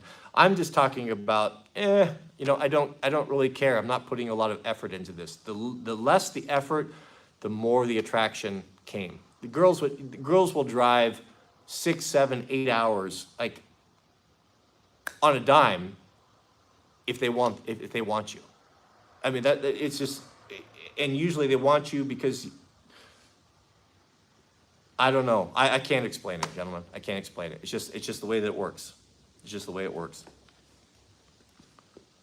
It's the just keep in mind that the good book says that in the end times, those who have much will be given more, and those who had little that will be taken away from them. When we talk about the talents, it's like, is there a universal law of abundance, of momentum, that when you start getting traction, when you start getting momentum in something, where it tends to attract, you start to get that snowball effect, and the more you have, the more you get, and it just starts to grow exponentially? but when you don't have anything, you just can't get that traction. It seems like nothing ever gets going, or nothing can ever get starting. The snowball, rather than getting bigger, it just rolls a couple times and then breaks into pieces, and you got to start over again. $5,000 of the dating course. Is that what those dating courses cost? Who's getting $5,000? That's astonishing. Those, I'll tell you, that's right there is some of the worst type of dudes. Next to the male feminist, the dating coach. The dating coach is one of the worst type of dudes, because those guys, most of those guys are frauds. Many of them have been outed. They don't have any game themselves. They're portraying themselves to have this player lifestyle and all of these attractive women and these luxury cars and boats and all that. Guys go out and they rent the cars or they borrow the cars. They're paying girls to come on to their sites and pretending that they're pulling these girls, cold approaching them, and the whole time that they're not getting anything and they don't know anything. They're just simply charging dudes, projecting this image, their persona online that they never can live up to. And they're preying upon some thirsty dudes. They're preying upon dudes that are out there struggling, that really want to start a family and are willing to grasp at anything. And dudes are laying hard-earned money down on these frauds. And those dating coach guys are among the worst of men. Among the worst. I mean, they're right up there with arborists and electricians and ham radio guys. Goodness, there's nothing worse. Mr. Jason Barr. Shout out to Jason. Jason writes, real women are after the strong leader and provider, not broke-back, flower-toting simps. Yeah, women want confidence. That's what they want. They want to be with, not all, most. Women want to be with a confident man that's on his grind, that's doing something. They don't want to be, regardless of what they say, don't listen, never ever take dating advice from a woman. They'll tell you just the opposite of what they want. They don't even know what they want. What they really want is they want confidence. They want to know that they're with a man that's got it handled, that can protect them in a physical altercation, right or wrong, that is going to be making the decisions. We're going to go here, we're going to eat here, and protects them. That they can know that they're going to be provided for and has got things handled. They want to see you to be a good driver. They want to see you strong. When they're losing it, when they're getting emotional, you need to be the rock. That's what they want. So it's not difficult. It's not difficult. And what we want is so simple. That's why girls don't understand this. It's so simple. Proho wants three things: sex, sandwich, and silence. The three S's. That really, if we were given that, we're happy. Don't overcomplicate our lives. We're not your girlfriends. We don't care about who so-and-so is doing at the office. We're not interested in any of that. If you're having those sorts of problems or want to have those discussions, that's what your girlfriends are for. We're not interested in that. We want to hang out with our girls. We want to spoil them. We want to make them feel like women. We want them to be proud of us. And we also want our women to think that we're cool and capable, that we've done great things. So when your man does something that's extraordinary, even though it's not, make him feel like it is. You know, he does something, oh, you're so strong, you're so tall, you're so, we like that. You're so handsome. Even though we know you don't completely mean it, sex, sandwich, silence, and tell us how cool we are, and we will storm the gates of hell for you. We really will. And you'll be our sweetheart forever. Mr. Justin Schweitzer. Good to see you back. Shout out to Justin. Justin writes, as a clarification, I have a friend who has a wife and 2 daughters. He lost his great job over 2 years ago. He has yet to apply for a new job. He is relying fully on his wife to support. Yeah, that doesn't sound good. That doesn't sound good. But with that being said, the relationship between a man and a wife, you can never really know. You never know what goes on behind closed doors. I'm assuming if you guys are friends, you don't know. I mean, I have to assume that if there was another circumstance that he wasn't able to, he had a health problem, who knows what, or just the role reversal that works for that family, you never know. But it doesn't look good from the outside. Thank you, brother. We have a super chat from Delby Diaz. Shout out to Delby. Delby writes, be healthy, stop aging, and get back on youth, return to the Garden of Eden, Tree of Life, decoded book available anywhere. I don't know about this book, but there you have it. Delby says that he has found the Fountain of Youth, and it is located in the Tree of Life, decoded book available everywhere. So, not advocating it, just informing you, passing it on. Thank you, brother. Mr. T. Greeny 1. We have a super chat. Shout out to you. T. Greeny writes, what I also mean by this too is that the worst evil will never present itself as evil, but rather as good. Yeah, that's a very good point. It is far easier to get a man to commit evil in the name of good. Yeah, just following orders, of course. Yeah, that's one of the greatest deceptions that we grew up with, especially those of us who grew up with television, cartoons. How was the evil villain portrayed? What was the evil villain from the Smurfs? Voldemort? Always the evil villain, regardless. So the cartoons or everything was the angry eyes, the sinister look. You could tell them right away they would play the evil music. It was easy to identify. When you're a child watching cartoon, you can see the good guy and you can see the evil guy, and he's always bad looking and all of that. It's all programming. It's programming to make you think that you can easily justify. Now again, man looks upon what? Upon what? He looks upon the outward appearance. God looks upon the heart. God can see evil, regardless of outward appearance. We cannot always. Those of us who are connected close to the Holy Spirit have a supernatural sixth sense, that you just, I don't know how to explain. God will protect his people, not let you be deceived. If there's someone that's a wolf in sheep's clothing, you'll know. I've had them try to come into my house. I knew immediately that these were evil people and got them out of my life, even though everything on the outward appearance looked good. That conditions children and conditions you and me, even to this point, to think that to make a snap judgment when we see evil, it will easily be identified, when that's not the case. The best evil, the most insidious, is someone that is a deceiver. Someone that comes in and betrays you. Someone that was a supposed friend that betrays you. That's the worst betrayal. And the adversary knows if he shows up with ghosts and hooves, or with horns and hooves, he's not going to be able to persuade someone to leave God who knows a little bit about the Bible. That's not going to work. You'll immediately see it, you'll recoil from it, you'll identify it as evil, and you'll reject it. It's not effective evangelism for him. What is effective evangelism is for him to show up to the weak-minded Christian, the person that is not well rooted in the book, and sprinkle a little bit of lie into a truth. Is it not written? Is it not written? Did God not say? In so doing, just by the way he phrases the question, he identifies himself as a deceiver. Here's the perfect example. This is how he works. He works the same then as he works now. Eve approaches the tree of the knowledge of good and evil. We're told two people are there, two things are there. Eve is there, and we have the serpent, which is that Satan, the adversary. The devil somehow either took over the serpent, or the serpent, or that was his form in the garden. That I don't know.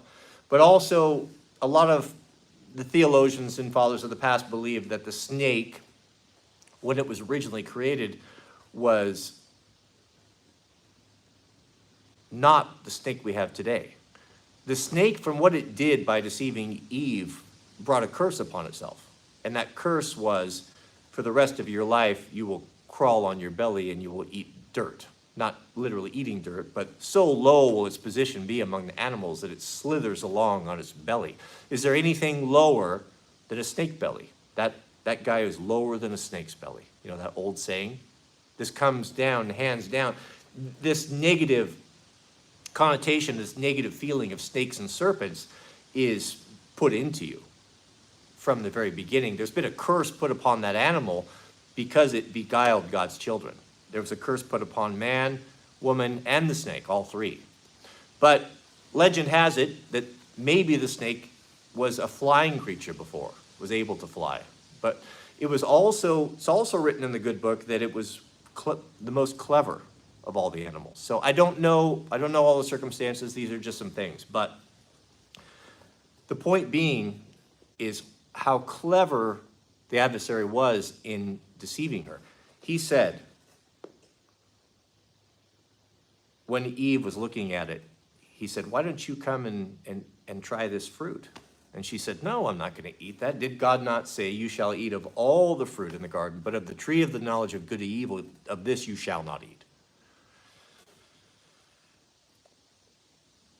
The devil says, did God not say, when she walks up there, did God not say that you shall eat of every tree? She's thinking of that. Well, he did say that. You know, you can lie through omission. Because if you go on to say, you shall eat, he did say that. You shall eat of every tree of the garden, but of this one you shall not eat. But the devil left that out. He used scripture. That's where the deceit is going to come, beloved. That's why you need to know it. When that temptation, when that comes to you, whatever that may be, whatever that looks like, and it will be different for all of us, when you have to make the decision, if you haven't already. When that comes to you, did God not say? In questioning, he's questioning God's authority. Of course, we know what God said. Did God not say? That's the way he's going to come. So convincing will the lie be in the end times, the good book tells us. So convincing that if God didn't cut short the time, that who would be deceived? Even God's elect. The ones that are foundationally rooted in the scriptures. Even they, knowing the scriptures, powerful soldiers of Christ, even they will be overcome by the lies of the adversary in the final days, that if God didn't cut those days short, that even they will be convinced. What hope is there for you who are not saved in Christ? What hope have you who aren't rooted in the gospel? You know, you're going into combat unarmed. The only offensive weapon we spoke of yesterday was what? The Word of God. Thank you, Delby. Or T. Greeny, sorry. Mr. Cameron Wilson. Goodness, I got to give a applause for that. $50 super chat. Shout out to you, brother. Thank you so much. I really, really appreciate that generosity. The three of you just bought half a load of gravel. Cameron writes, thank you for all your wisdom and life advice, Cody. It has been huge for me at 25 since my dad had a stroke, leaving him unable to speak and half of his body paralyzed. Oh, I'm sorry. We had to go through that with my Nana. That's a rough thing. Your videos have been a blessing for me and to help me a ton when I have no one to go to. Man, don't underestimate the trauma that you have to go through when you have to look upon your dad in a weakened state. It was a hard thing to watch. It happened slowly, but I'll never forget the fact when I remember the time of when the authority of when the patriarch, my dad has always been the patriarch in the family, unquestionable, completely traditional family. He was a very kind and loving, non-abusive father, very strong, big man, 6'6", 250, just a big, imposing, intimidating guy, and very much the patriarch of the family. I remember very specifically the moment in, a year or so before he passed away, when his health was failing and he was getting weaker and weaker, and his mind not as sharp as it had been, when the roles reversed.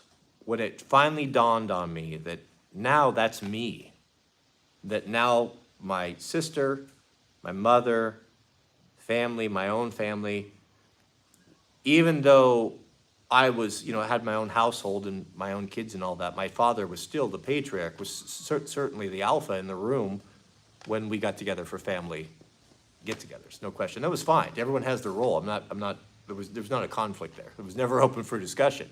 You know, the relationship between sons and fathers are quite clear, right? But I remember the time when I looked, there was nothing said specifically about it, but when just the conversation that was taking place when we were talking about particular accomplishments and what was going on in my life and what my responsibilities are compared to his at this time and future plans for things, that shifted right there, right in front of us. And our relationship was better and different after that all the time. And then my role was more of, now I'm making these important decisions that affect the family as a whole. I'm even making decisions for my dad. It's a very different thing. That was one aspect of it that was, I'm not going to say it was good or bad, it was just very interesting. It was a very interesting thing to take place, something I was not expecting, and it just was like, was not expecting that. But the bad side is to see a man that was so strong, so capable, someone that always had an answer, was just an absolute rock in my life, especially in the times when I was drifting around and not finding focus and needing advice. Even though I didn't take advantage of it as much as I should have, the fact that I could pick up that phone and call and get the sound wisdom that came from the patriarch of our family, of good, honest, trustworthy advice from someone that wants my best, looking out for my best interest, was very reassuring, very comforting, even though I didn't know it at the time. You don't know how precious and valuable something is until it's taken away from you.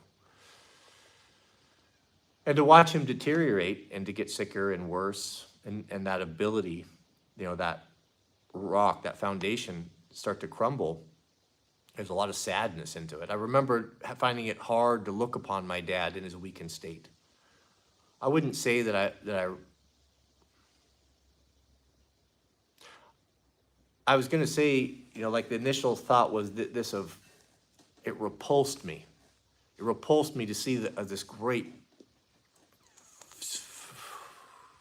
strong man so weakened, because it was, I don't know, maybe it was because it was a painful reminder to me that now I have to step up and I have to put more burden upon my shoulders. I have to carry the responsibility of the family that I hadn't had to do that before.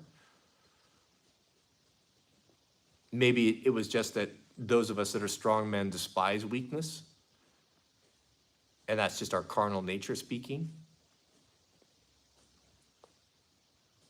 I remember not wanting to hear about it, you know, like when the women in our families are a lot better about keeping in touch with what's going on and what's going, you know, we try to, you know, try not to get involved about that thing sort of much. And when I would hear bad reports or my father's failing health, I remember not even wanting to hear it, just like not even wanting to acknowledge the fact that my dad is getting weaker. I wanted him to be strong forever. I wanted him to always be there for me so that I could know that I wouldn't be alone in this world. But there came that time when I realized that that has to be me now. He's carried the weight. He's ran his race and he did it well, and now I have to carry it.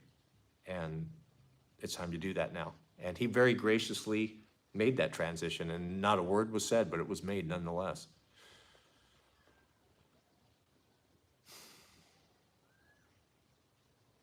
So I understand. I understand.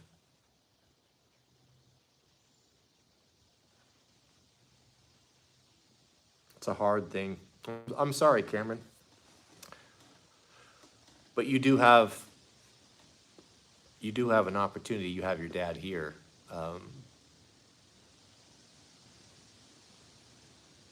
Tell him how you feel. Tell him thank you, and just sit with him.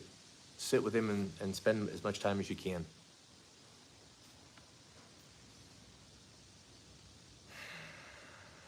It's very sad.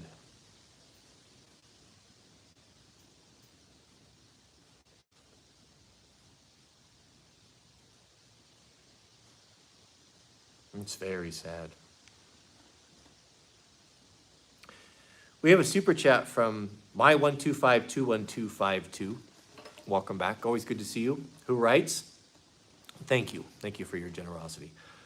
Who writes, passivity, talked with a guy on a plane about guns. He wanted a gun, but his wife told him no.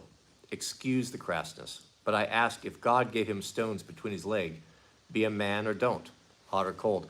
I couldn't agree more, and that is something I cannot abide. That's something that should never be uttered, beloved. More dudes say it than don't say it. Oh, my wife's going to be mad at me. My wife won't let me. My wife won't let me have a motorcycle. My wife won't let me have a gun. My wife won't allow guns in the house. Are you serious? Are you serious?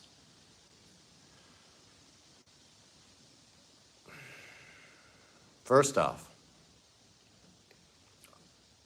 a man is the priest of his household. If you are the economic engine of your household, you are the sole provider, you are the priest of your household, and you want to have a motorcycle, you want to have firearms in your house, then you will damn well have them. And you have every right to have them. Do not allow your masculinity to be stolen by an overbearing woman. If you are uttering these things, if you've ever said these things, if you need to seek permission from a woman to do the things that you need to do that are responsible, then you need to shake yourself. It's terrible, absolutely terrible. Yeah, I have even, in the past, just like you've probably done the same thing. My 1252, 1252, you've probably let that slide before. We've all let that slide before, not anymore. When I hear that now, I don't care if it's a stranger or a close friend. If I hear that, I will immediately bring up this point. And I can't abide it. I can't abide it. Women should not be telling their husbands what they can and cannot do. Women should not be teaching doctrine to men. Thank you, brother. Good for you. Yeah, good for you. It's not, it's not entirely a man's fault either. It's just, it is, you have to remember, beloved, that we are under attack. And if you're not plugged in and don't realize that this is a spiritual battle, that there's a cultural war going on, you're just a simp going through life, or just a blue pill dude going through life trying to do the best they can, you don't realize how many things have been brought to bear against you, and that you have adopted ways of being, attitudes, and ideas that are not manly, that are feminine and intended to steal your masculinity away from you and to turn you into a beta simp. So you're under attack. You have to be deliberate, and you have to be constantly fighting against this. And it's exhausting. That's why the only way we can win is to be connected, that God will continually restore us, our energy, our intellect, our vitality to fight the good fight through the gift of the Holy Spirit. So if you're not connected, then you're out on your own without resupply. And we need resupply daily. We have a super chat from I Love Drew Bledsoe. I think he's a tennis player, or he plays sports ball or something. Drew Bledsoe. Can you make a video on knots? 3 to 4 knots every man should know. Thank you for what you do. I've considered doing that. I've done a few in the past, and nothing does worse than a knot video. No one wants to do a knot. A couple knots that you should know. You should know a square knot, and you should know a bowline. Those two knots can carry you a long ways. A bowline is the most underutilized knot ever, and that's really the bread and butter behind firearm. There's another knot that I don't know the name of it that's really good for, that you can use it to, you get a mechanical advantage for tightening rope. Like if you're tightening up tarps and stuff, that's really brilliant. There's 3 knots that I use, really. I'll consider that. I'll see what I can do. Maybe that might be good short content. There's a lot of that out there. It's already been done, and I just have not found that people like that very much. We have a super chat from Nate. Shout out to Nate. Nate writes, Cody, I truly enjoy these. As a contractor, I spend a lot of time driving and really enjoy listening while I am going from apartment to apartment. Keep up the great work. Keep up the encouragement to men to be men. You're welcome. Yep. I did the same thing. When I was in the trades, I always listened to the radio. This was before phones, obviously. but there were always radios in the equipment. I ran excavator a lot, and that's what I did. It really made the day go by a lot faster. I used to listen to talk radio and Rush Limbaugh and all the talk AM radio. I don't know if I could hardly get through the day without that. So this has kind of replaced that. I had a TV executive contact me yesterday that was persistent, and I get these things all the time, and I always ignore them. This guy was particularly persistent, so I was in the mood to talk, and so I dialed him back, and he was trying to pitch me a show, and we're going to make a show and this and that, and I said honestly, I appreciate all this. I said, but TV? I said, who watches TV? I said, I haven't had a TV for 20 years. I don't even know anyone that watches TV. He's like, oh, people still do watch TV, and if you get on here, you'll have access to all of this massive audience and all that. And I said, to be honest with you, and I was looking at what he was talking about, and I said, we get a lot more views than you guys get on your TV show. Why would that would be a step backwards. Plus, why would I give up control to what I want to do? You guys could make me look like a kook or take things out of context. There's no upside. Why would I possibly want to do that? But point being is that the medium's changing. I would imagine that if I was in the trades, going from apartment to apartment, doing foundation rain drains, as I used to do in an apartment complex, goodness, I hated doing those. I would have had my phone sitting on the foundation and listening to live streams just like you are. I know it. Thank you, Nate. Appreciate that. And stay safe out there. Mr. Kyle B. Shout out to you. Kyle B. writes, with the purchase of my new overland truck, I have to do a 15-gallon oil change. Is it worth me coming in for an AMSOIL deal? Yeah, with that size. You think that's bad. Oh, nothing like another guy one-upping you when you're having a hard time, right? That 15 gallons is bad. Yes. Well, I don't know. It depends on, do you want to run synthetic? I don't know. I can't speak. I don't know what oil that needs. I'm a big AMSOIL guy, but yes, if you should become a dealer or sign up for preferred customer, and you immediately you save like 25%. You can definitely do that. Yeah, if anyone wants to order AMSOIL, Mrs. W informed me that yes, indeed, we are dealers. I asked her about that. I became an AMSOIL dealer just so I could buy my own stuff at a discount, because I actually stock quite a bit of their products for my own use, because I have a wide variety of equipment, but now my neighbors are coming and buying from me, and so it's turning into a very small business. But if you want to buy AMSOIL products, which are the best in the world in my opinion, and you want me to be your dealer, then my dealer number, I think, is in the subject heading of the videos, or will be. I'll try to drop it in there. Yes, I would say so. Yeah, you'll save some money on there. When I had to do it, I remember when I had to do an oil change on my TD20B series up in the field. I don't remember how many 5-gallon cans of oil were there, but I think it was close. It was between the engine oil and the hydraulic fluid. I think it was, it had to be 12, 14, 15 5-gallon buckets, and it cost me a grip, man. I didn't have any money very little money at that time to waste on that. When I had to do a full service on that thing, hydraulic fluid and oils, whew, and filters, yeah, I believe it was over 100 gallons of oils.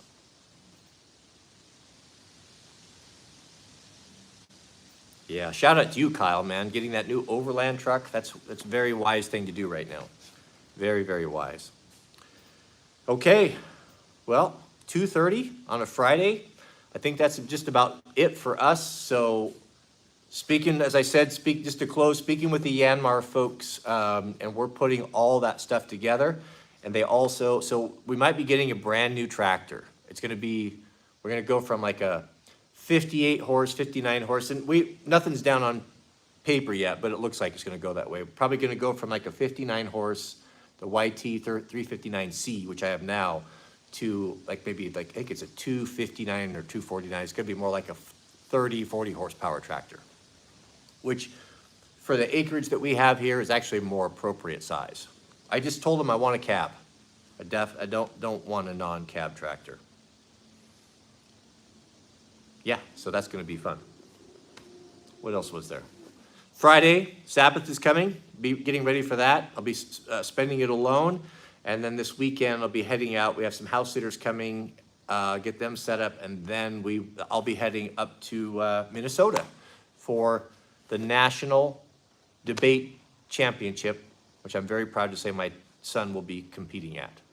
And then we'll rush home, directly home for him to compete in the pack test.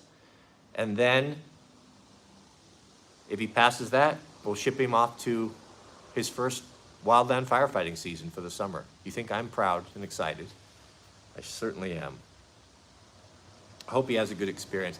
What I'm looking forward to, what I'm really, really looking forward to, if you have sons, father sons, you know, of course, fathers and sons are, as a father, you maybe have a dream that your son's gonna grow up in your footsteps and like the things that you like, and everything's gonna be the same or carbon copy of you, but that's rarely the case, and it shouldn't be. Jack and I's interests are different in many things. We share common interests, and we love to dirt bike together and snow bike and music and different things, but there's a lot of things we have different views on. I'm very excited to have something that we can talk about and know what we're talking. A common interest. I think a common interest. It was funny. So Jack called me last night on the phone to tell me the good news. You know, it's one thing to, but I can imagine. I remember back when I was just turned 18, and the idea of doing something like this, where you're going to leave your home for the first time, the comfort of safety of your mother and your bedroom and everything you've always known, and to go out into an environment with other people. You might be sleeping in tents. You never know where you're going to be. You might be all over the country. You might be all over the country fighting fire this year. Wherever there's going to be a fire is where he'll go. It's a scary thing. It's a scary thing. I would imagine military would be the same thing. You wake up first night in the barracks thinking, goodness, what have I done? What have I done? But when Jack was applying and we were talking about this, and, you know, we're showing him his options, you know, he's okay, you know, he's kind of a cavalier attitude about it. Yeah, no big deal, I'll go do this. But when he got the call that come in for the pack test, and if you pass the pack test, you have a job, well, that brings a whole new gravity to the situation.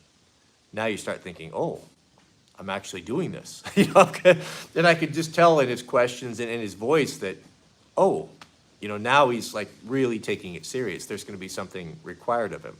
And now before, when he's asking questions and I'm explaining to him things where he's maybe half listening, now he's all ears, you know, because he's going to be the one on the line and wants to be prepared and is willing to listen now. So what I'm looking forward to, I'm going to keep hands off on this. This is his experience, his job it's his opportunity to fail or succeed. I have done what I can do, and if he asks and wants information, you know, what about this, what about that, I'll be 100% there. I'll even help him pack his gear. But if he doesn't want that, I'm not going to interject myself. I think that's important as well. This is his thing. This is his accomplishment, his adventure. And as much as I would love to vicariously live through him, that's not my job. You know, I had my time doing that. It was a wonderful experience, and the memories of it and how I identify myself today are directly related to that, by and large. If you were to ask me when I was 100 what I was, I would tell you I was a wildland firefighter. That's what I was. And I did it the best I could. So I'm excited that he can go out and he can become a wildland firefighter as well and have his own stories and his own achievements, and that we can come together, not as a husband or a father and a son, but we can come together as two men and share equal mutual respect for one another. That's going to be amazing. That's going to be amazing. Gives me the just gives me the fizz and the goosebumps all over me right now just thinking about it. It's fantastic. Shout out to Jack. I hope he does well. And I would be lying if I told you guys that I haven't all morning been putting together gear for him. You know I am. Whether or not he needs it or asks for it, I don't know, but I'll put it together nonetheless. Don't tell him I'm doing that. We have a super chat from Ryan Barnes. Shout out to Ryan. Welcome. Ryan writes, he took the family hiking today. Thank you for talking about your dad's last days. Time is precious, and I'm trying my best to make memories. Yep. And you don't need to do anything extraordinary. Just sit with him. Just sit with him and bring your kids around if you have them, and you know what to do. You know what to do. Your dad did well if he has children and family around him to look after him and to be there in his last days. He did well, and that accomplishment in the face of adversity, all life for men is a great struggle, should be acknowledged by the family and given its due respect. You know, sometimes if you've been critical to your dad in the past, you've been critical or harsh about decisions he's made, you know, all of us could have done better. Let's not lose sight of that. But it might be a good time to celebrate some of those things that your dad did, that he did well. Mr. Evan Roach, we have a member message. Evan Roach writes, "What have I done?" Hits the second you're on the bus and they're screaming at you to get the yellow footprint. Yeah, going into the military. I remember, I'll tell you, you know, I mean, I don't think I've ever told anyone this before. But if I'm going to be completely honest, when I left Oregon to become a kind of an entry-level firefighter in Colorado, I remember very clearly, I was in a dorm room in the smallest bed I think I've ever slept in before, and when the lights went out, I was thinking to myself, goodness, what have I done? and really wanting to be back home in the bed that I had, you know, back where I was comfortable, back in my old home. But it was just one night, you know, I do remember having some serious misgivings and really questioning, thinking that maybe I'd made a bad decision. But the next day, I never felt like that again. It happens to everyone. You know, don't feel that you're weak or not a man if you have those feelings. I assure you, almost everyone does. And you wouldn't be human if you didn't. It's a frightful thing it's not a small thing to do, especially at 18. It's not a small thing to do at all. That's pretty good, Evan. What have I done? Hits the second you're on the bus and they're screaming at you to get in the yellow footprints. Yeah, I didn't even have anyone yelling at me. Yeah. Man, I'm very proud of that boy. I'm very, very proud of him. I hope he does well. Hope he stays safe. I hope he's got good leadership too. That's the main thing. Good leaders are, I don't know if what has happened with the leadership in the military, I don't know if that's infected the fire service. I don't think so. I mean, a little bit, maybe to a certain extent, but there are a lot of good dudes in there, a lot of guys I would trust. A lot of guys I would trust with my son. Let's see, do we have one last super chat come in? I didn't want to miss anyone. They're coming in a little bit of a delay, gentlemen, so let's back up here and make sure I didn't miss anyone.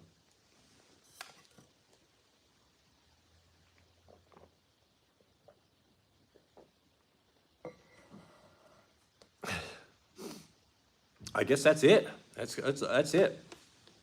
All right, well, I'm going to get back out over there to the head gates. I got to switch my irrigating. I might turn the irrigating off. This morning, I woke up and it was raining cats and dogs. So if the sun comes out the next day or two, the grass is going to take off. And it sounds like we might be haying next week with my own equipment. So it'll be small. Everything will be kind of small scale.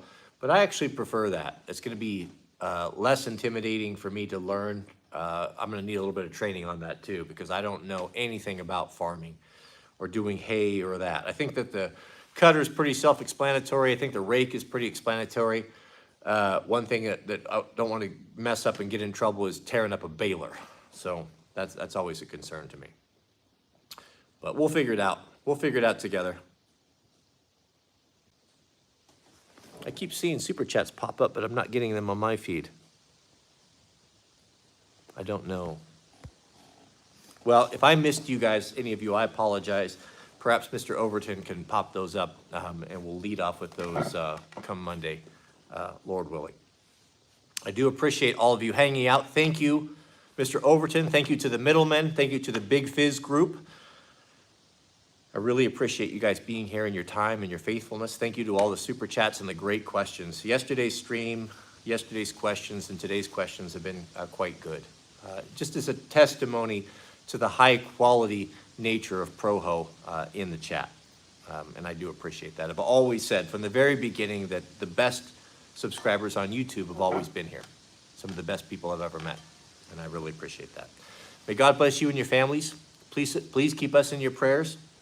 Don't forget to honor the Sabbath day. Sabbath starts tonight, sunset, wherever your time zone is, sunset to sunset, 24 hours. There's a special blessing in the Sabbath. If you have been estranged from your Father, if you've never known him, there's never a better time to get back right with God than on that day. The good book tells us that he set it aside, he sanctified it, and he made it holy. And it's there for you every week. And it's a tremendous blessing. The Sabbath was made for man, not man for the Sabbath, so don't let anyone tell you what you can and can't do. Don't be legalistic. The Sabbath is not to be a burden to you as it is to so many. It's to be a blessing. The Sabbath was made for you. You were not made to serve the Sabbath. So let every man be convinced in his own mind what is appropriate, what is not appropriate. We don't judge one another, but we do educate one another, so we're learning. So we will touch upon these things, why the Sabbath, why it's important. Maybe we can even get into why we should keep it, how to keep it, maybe some ideas. But again, when I'm speaking of how to you, it's a general instruction. And if you have to determine between you and God and you and your family what's appropriate for you. But one thing I can guarantee you is that you will benefit from it, and your family will benefit from it, and your relationship with everyone and your God will benefit from it. And as far as I see it, there's no downside. Someone might say, well, I won't be able to get as much stuff done. The work will always be there, gentlemen. It's not about the work. Yes, by the sweat of our brow, we will make a living. That was a promise of God. But we don't have to do it without a joyful heart. And we certainly don't have to go through life doing work that we don't enjoy. That often is a personal choice. And you can change that. If you don't like what you're doing, you can change it. You can change it. Thank you, gentlemen. May God bless you and your families. Please keep us in your prayers.